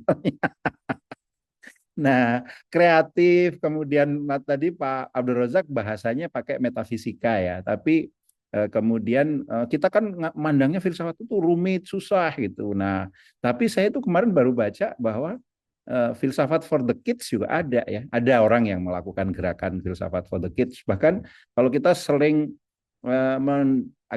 kalau anak-anak kita menang Olimpiade fisika, kimia gitu kan seneng ya kita di Indonesia ini karena anak-anak kita sering. Sebetulnya ada juga Mbak Olimpiade filsafat ya untuk anak-anak SMA. Tapi kan kita nggak ada mata pelajarannya. Kecuali saya pernah di Perancis tuh, kalau di Perancis kan wajib ya di SMA paling tidak itu filsafat. Nah, ini mungkin sekalian Mbak pertanyaan numpang tanya gitu ya. Atau yang dari Fitrah Hania mau sekalian atau Mbak Ayu mau kita jawab dulu yang dari Pak Abdul Razak. Pak Abdul Razak dulu kali ya. Ya, Mbak, silakan. Nanti baru Ibu dari Fitrah Haniah Foundation. Monggo, Mbak Ayu. Baik, terima Oh, mau Ibu sekalian dulu ya? Ya udah, ya, silakan. ya. Baik, izin bertanya. Terima kasih Bapak Kenalin juga Ismo Fitrah dan Haniah Foundation itu apa, Bu? Sekilas supaya kita ini tahu. sebenarnya sekolah. Ya, baik. Silakan, Izin Bu, bertanya ya silakan. Bapak. Ya, baik. Saya mewakili dari SIT Fitrah Haniah ingin bertanya terkait AI ini.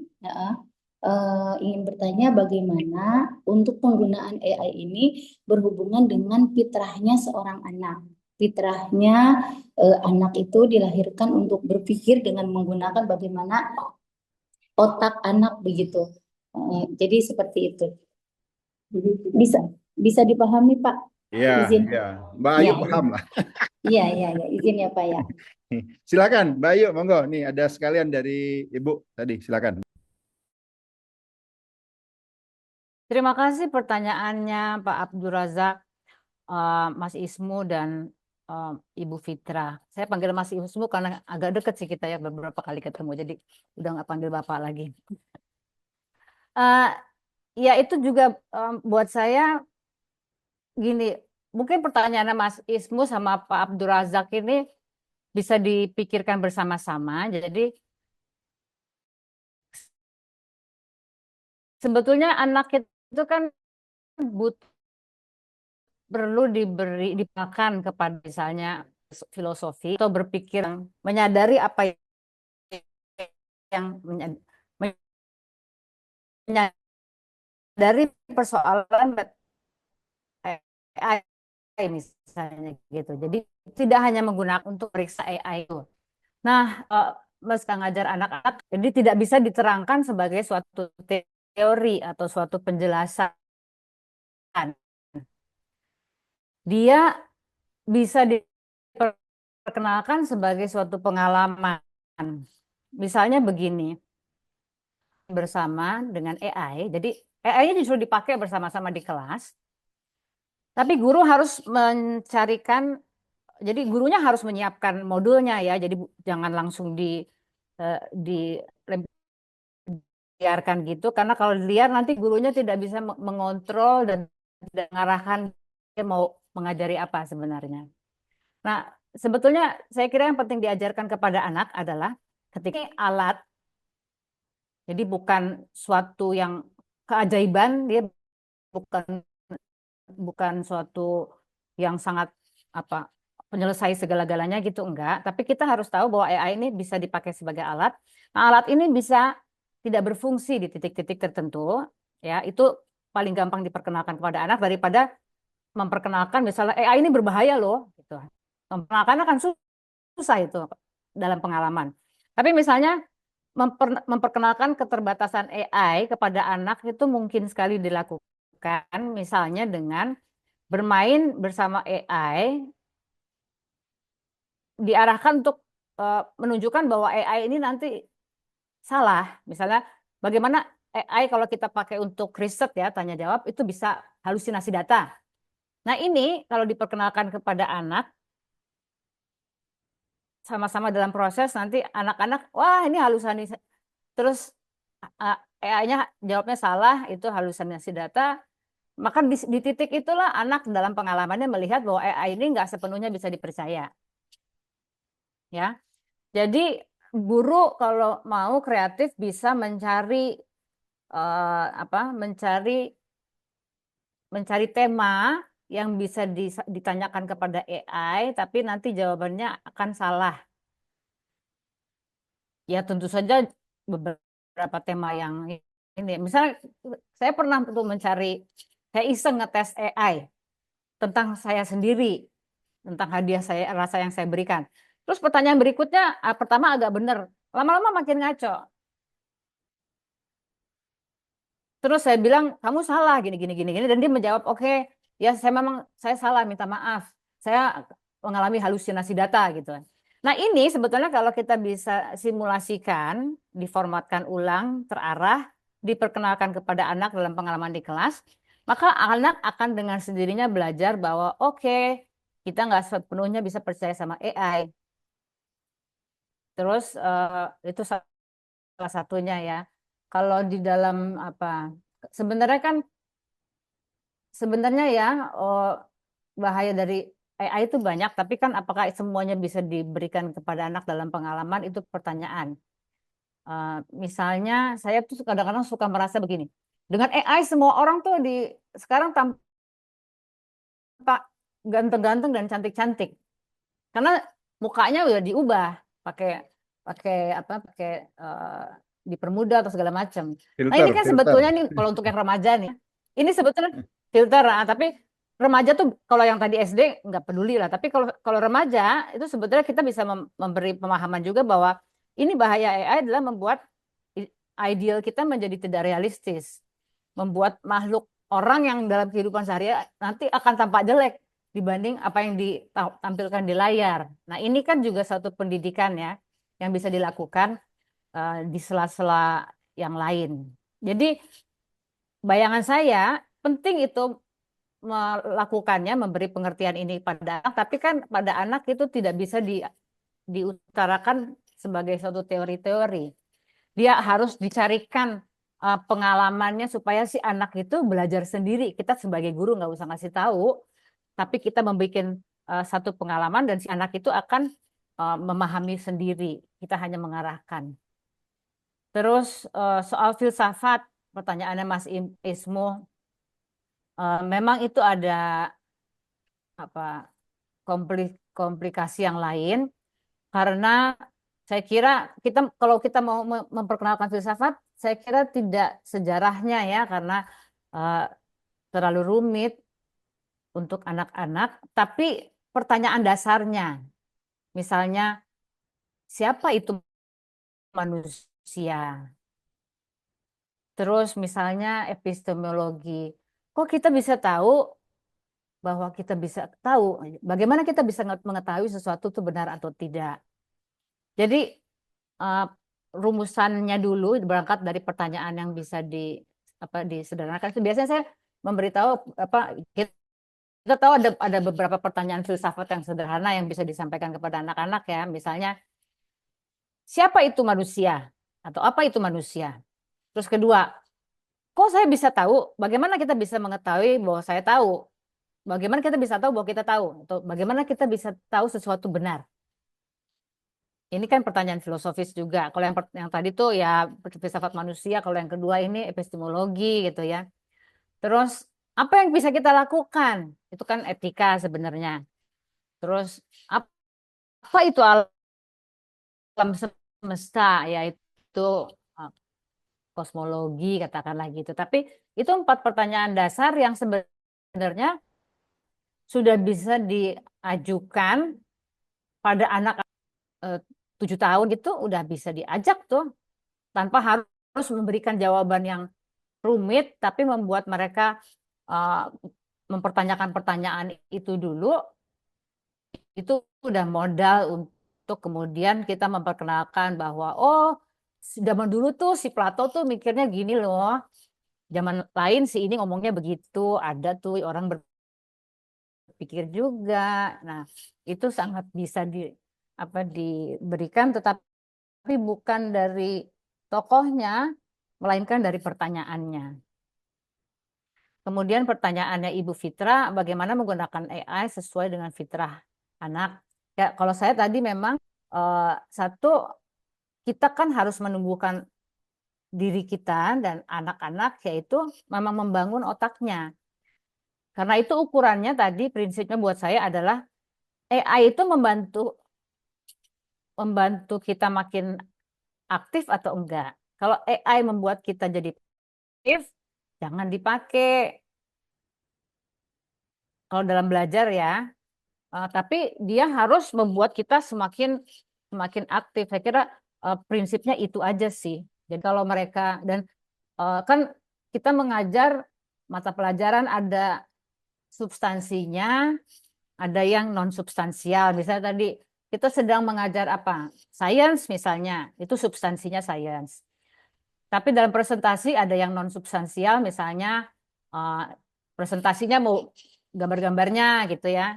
Bikin anak-anak bikin slide presentasi.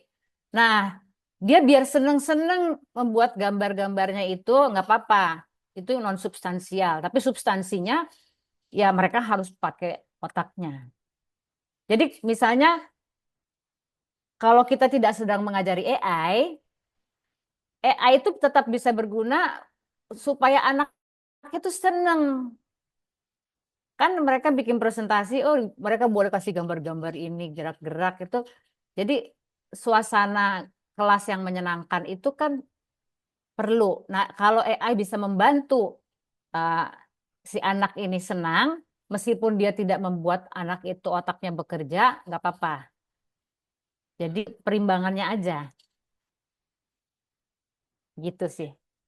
Baik, Mbak Ayu, terima kasih banyak. Nah, ini Bapak Ibu kalau masih ada ya, tapi kalau enggak kita ini karena waktu juga Mbak Ayu dan kita semua ya ada jadwalnya memang tinggal beberapa menit lagi. Tapi izinkan saya ini kata kalau nggak salah itu Pak Budi Dharma ya menyatakan bahwa selain penulis-penulis hebat itu filsuf biasanya, penulis-penulis hebat itu juga psikolog katanya.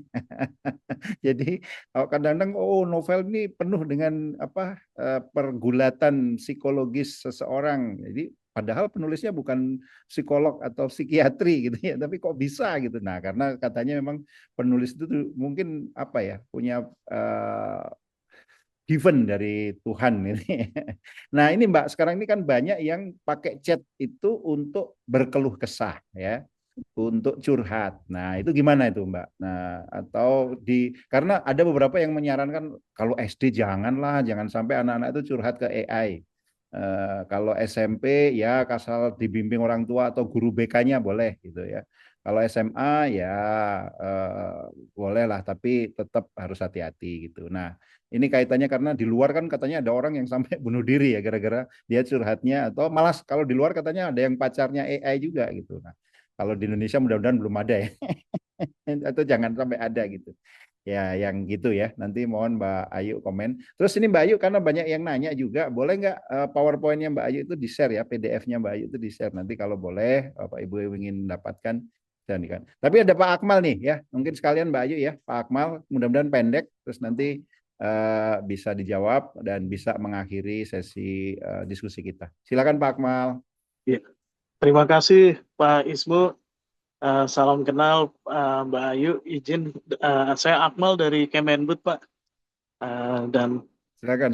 Mbak Ayu, ya saya ngefans juga nih sama Mbak Ayu Pak karena karya-karyanya keren-keren deh, tulisannya saya suka sekali.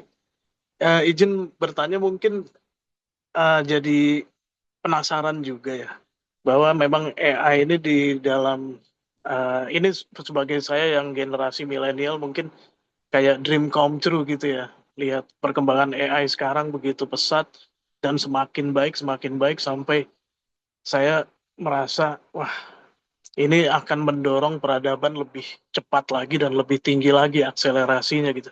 Lebih dari internet, lebih dari apapun karena semua orang punya kesempatan pengetahuan yang luas. Tapi juga mengerikan gitu dampaknya. Tapi mungkin Mbak Ayu izin, apakah pernah ada semacam riset yang bagaimana anak yang tumbuh atau terpapar AI dan anak yang tidak dipaparkan AI dalam proses belajar mengajar, misalnya sebuah laboratorium sosial gitu di sebuah kelas mungkin di negara lain, dan bagaimana perkembangan tumbuh kembangnya anak-anak tersebut dalam problem solving, dalam kehidupan sosialnya, masa depannya dan lain sebagainya.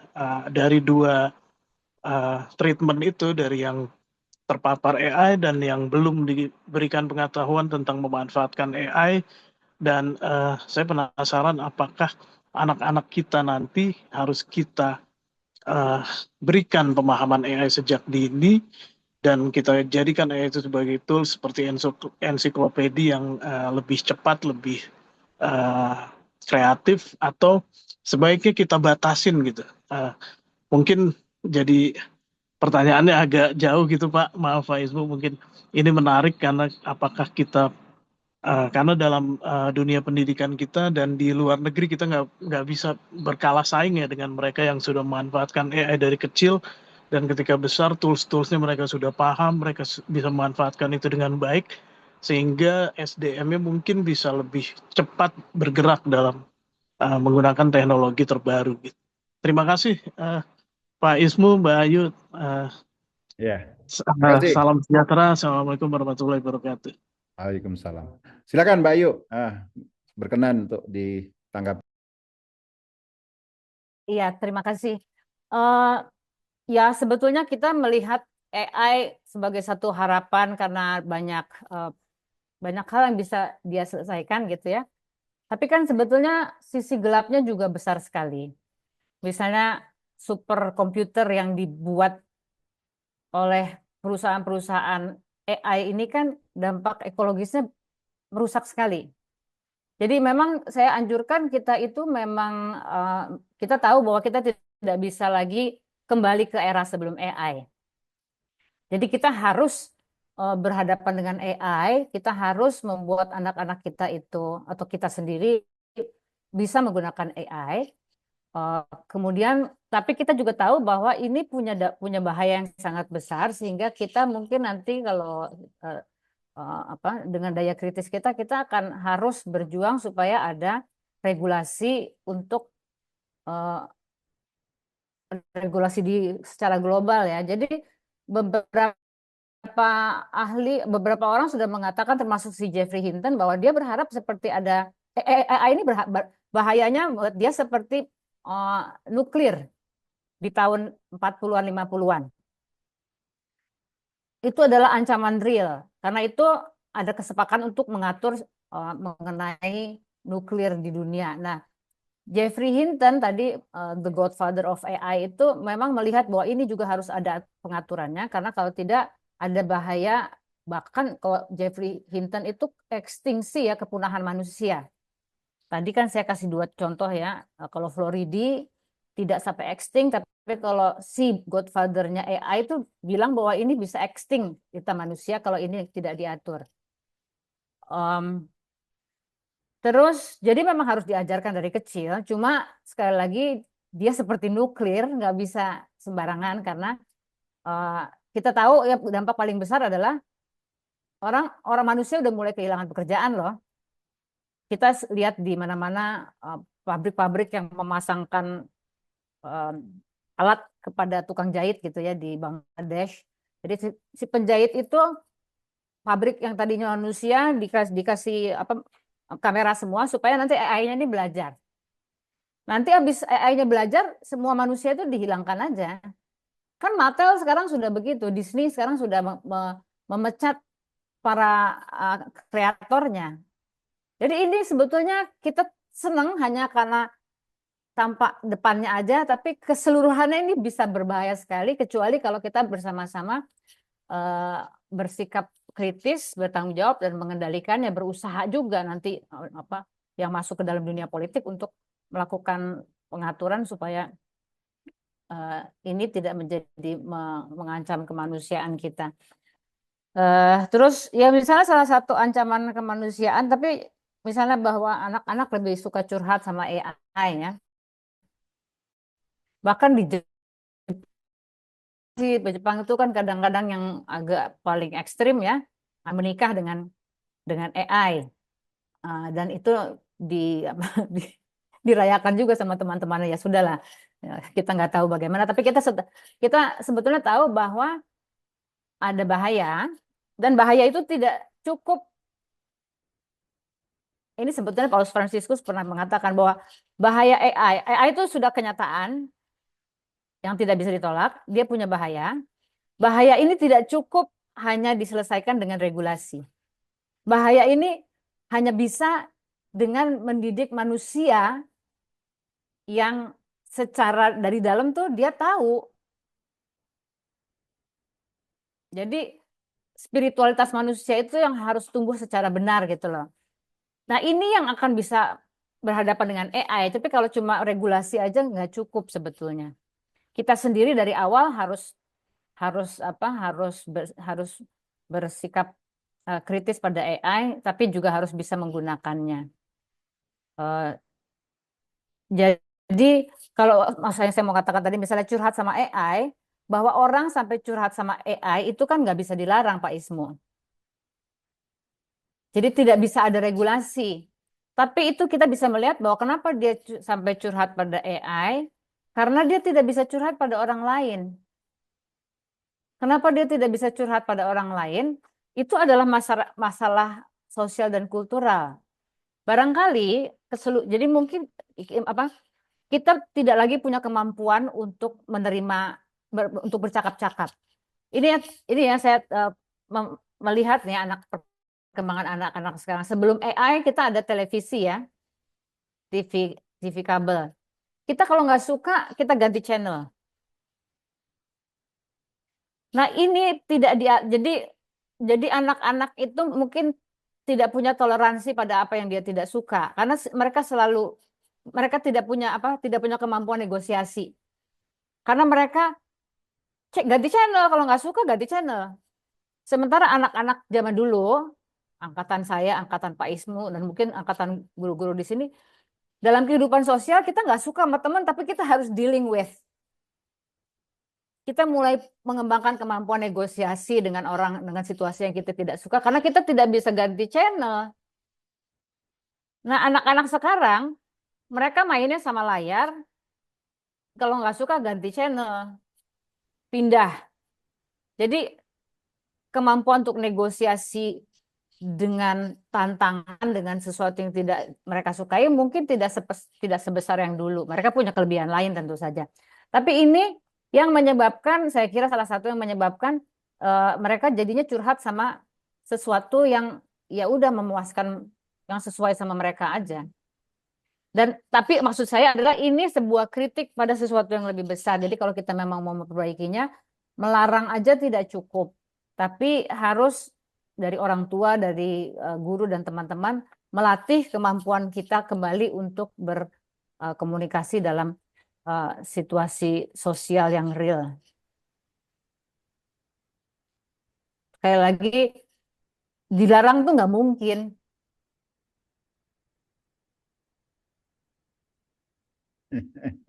Terima kasih Mbak Ayu.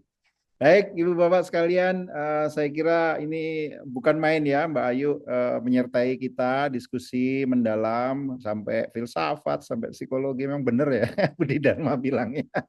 Penulis-penulis itu memang dikaruniai dengan filsafati dan juga tadi ya psikologi gitu yang dan memang betul ya Bapak Ibu Bukan sekalian. dikaruniai. Apa Mbak jadinya? Itu kita semua belajar. Oh, belajar juga ya ternyata. Memang dilatih juga gitu ya. Ada ternyata bukan belajarnya dari kesusastraan. Oh, kesusastraan juga ya. Jadi penuh dengan ya. Baik. Nah, sebenarnya saya ingin diskusi sedikit juga nanti Mbak Ayu mungkin sambil closing remark sedikit gitu. Tadi itu yang head to head Kartini dengan Nikolai gitu ya. Apa memang bangsa kita itu belum mikir ya paling tidak para bapak dan ibu pendiri bangsa kita ini belum ke arah kreatif waktu itu, atau memang belum zamannya ya kreatif itu didiskusikan, baru kebebasan, atau memang sebenarnya ada unsur juga kreativitas di kebebasan itu. Sambil Mbak Ayu ngasih closing remark dan pesan-pesan barangkali ya untuk Bapak Ibu guru dari sebenarnya banyak sudah pesan-pesan tadi, tapi barangkali yang saya senang sekali sih utamanya yang otak tadi ya, bahwa itu tetap perlu exercise gitu ya. Silakan Mbak Ayu. Iya, terima kasih. Gini, sebetulnya saya tuh juga menganjurkan kepada murid-murid saya, tapi juga kepada diri saya sendiri, selalu ketika kita merumuskan suatu hal, mencoba melihat kepada leluhur kita, mereka sudah berpikir apa.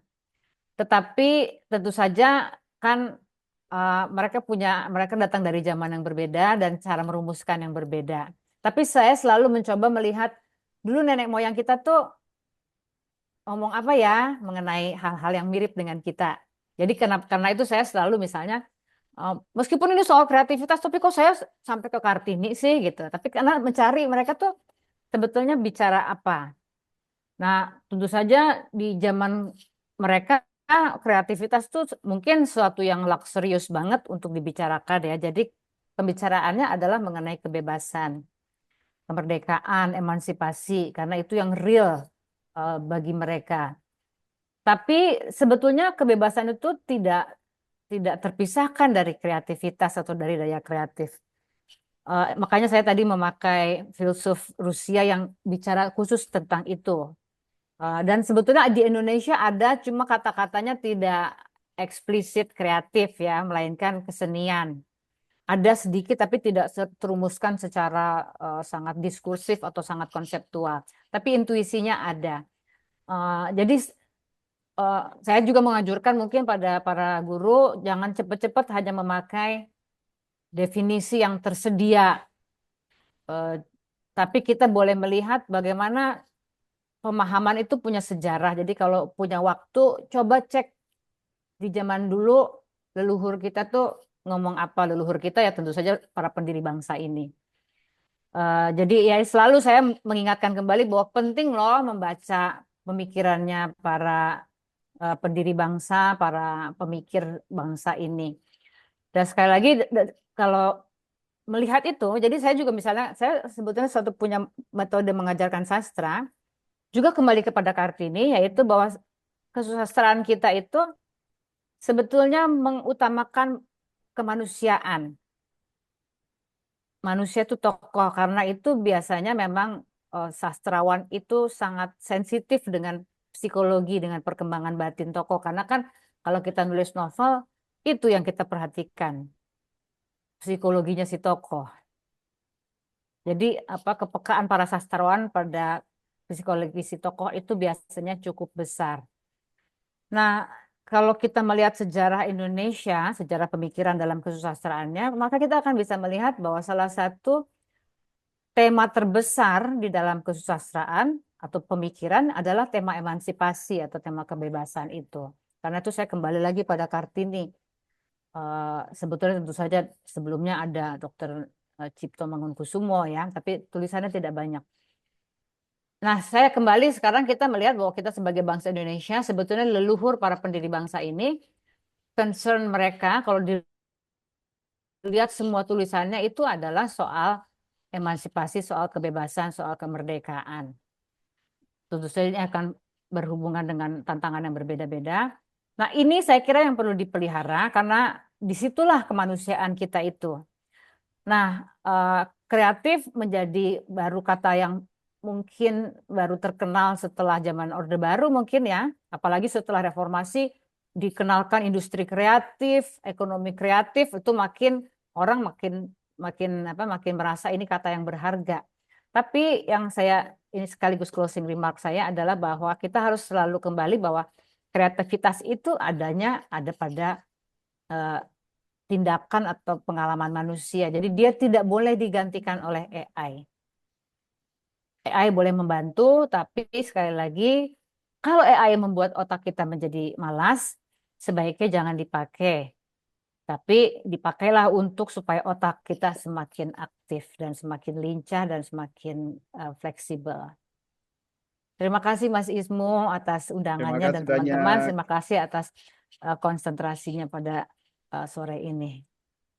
Terima kasih sekali lagi Bapak Ibu sekalian. Makasih Mbak Ayu atas waktunya ya. 2 jam lebih Mbak Ayu menyertai kita. Dan banyak hal ya yang disampaikan. Saya tadi lewat chat Mbak Ayu share terutama ke Mas Akmal tadi ya. Studi terkait orang yang pakai AI dan yang tidak gitu ya. Selain tadi yang disampaikan Mbak Ayu, tapi itu ada studi MIT ya yang menyatakan malah bandinginnya 3 Mbak. Jadi ada yang pakai, kemudian tidak sama sekali, boleh pakai, tidak sama sekali, terus yang tengah itu pakai tapi search engine katanya. Bandingin ya. Dan dibandingkan dilihat aktivitas otaknya ya. Jadi Bapak Ibu silakan baca lah. Jadi silakan baca, itu ada di chat sekarang. Terima kasih banyak Mbak Ayu sekali lagi dan Bapak Ibu sekalian atas waktunya ya. Sama-sama hari ini kita belajar. Dan saya kembalikan ke Mbak Sofi. Monggo Mbak Sofi. Baik, terima kasih kembali kepada Mbak Ayu dan juga Prof. Ismo. Tadi juga jawaban dan refleksinya juga sangat mendalam dan bahkan menyentuh aspek sosial, kultural, dan juga psikologi dan filsafat ya. Jadi itu sangat mendalam dan semoga bermanfaat bagi kita semua. Dan karena kami juga sudah merasa di penghujung acara dari diskusi hari ini, ada beberapa hal yang dapat kita bawa pulang tadi ya. Yaitu pertama bahwa AI dapat menjadi rekan berpikir, tetapi bukan pengganti kedalaman pengalaman dan penilaian manusia, karena tetap membutuh tindakan manusia, yaitu inti dari proses kreatifnya. Dan juga bahwa kami menyampaikan terima kasih yang sebesar-besarnya kepada Mbak Ayu Tami atas pemaparan yang diskusi yang sangat berharga. Terima kasih juga kepada Prof. Ismu Nandar yang telah membersamai sesi diskusi interaktif, serta kepada Mas Abiyu Afisena yang telah memperkenalkan Day of AI Indonesia ini dan materi penciptaan dengan AI-nya. Kami juga kembali menyampaikan apresiasi kepada Kementerian Kebudayaan Republik Indonesia atas dukungan terhadap terselenggaranya webinar ini. Baik, sekali lagi terima kasih banyak Bapak dan Ibu semua, para hadirin semua, dan juga kepada Mbak Ayu Tami, Prof. Ismu Nanda, dan juga Mas Abiyo atas webinar yang sangat bermanfaat ini, dan terima kasih atas kehadirannya semua. Semoga diskusi hari ini memberi inspirasi bagi kita semua untuk terus berpikir kreatif dan kritis, bertanya dengan lebih tajam, dan menggunakan AI secara bijak serta bertanggung jawab. Saya Sofia Mirzulfikar, mewakili Day of AI Indonesia, mohon pamit dan mohon maaf jika ada salah bertutur kata selama webinar ini. Wassalamualaikum warahmatullahi wabarakatuh, selamat siang dan sampai jumpa.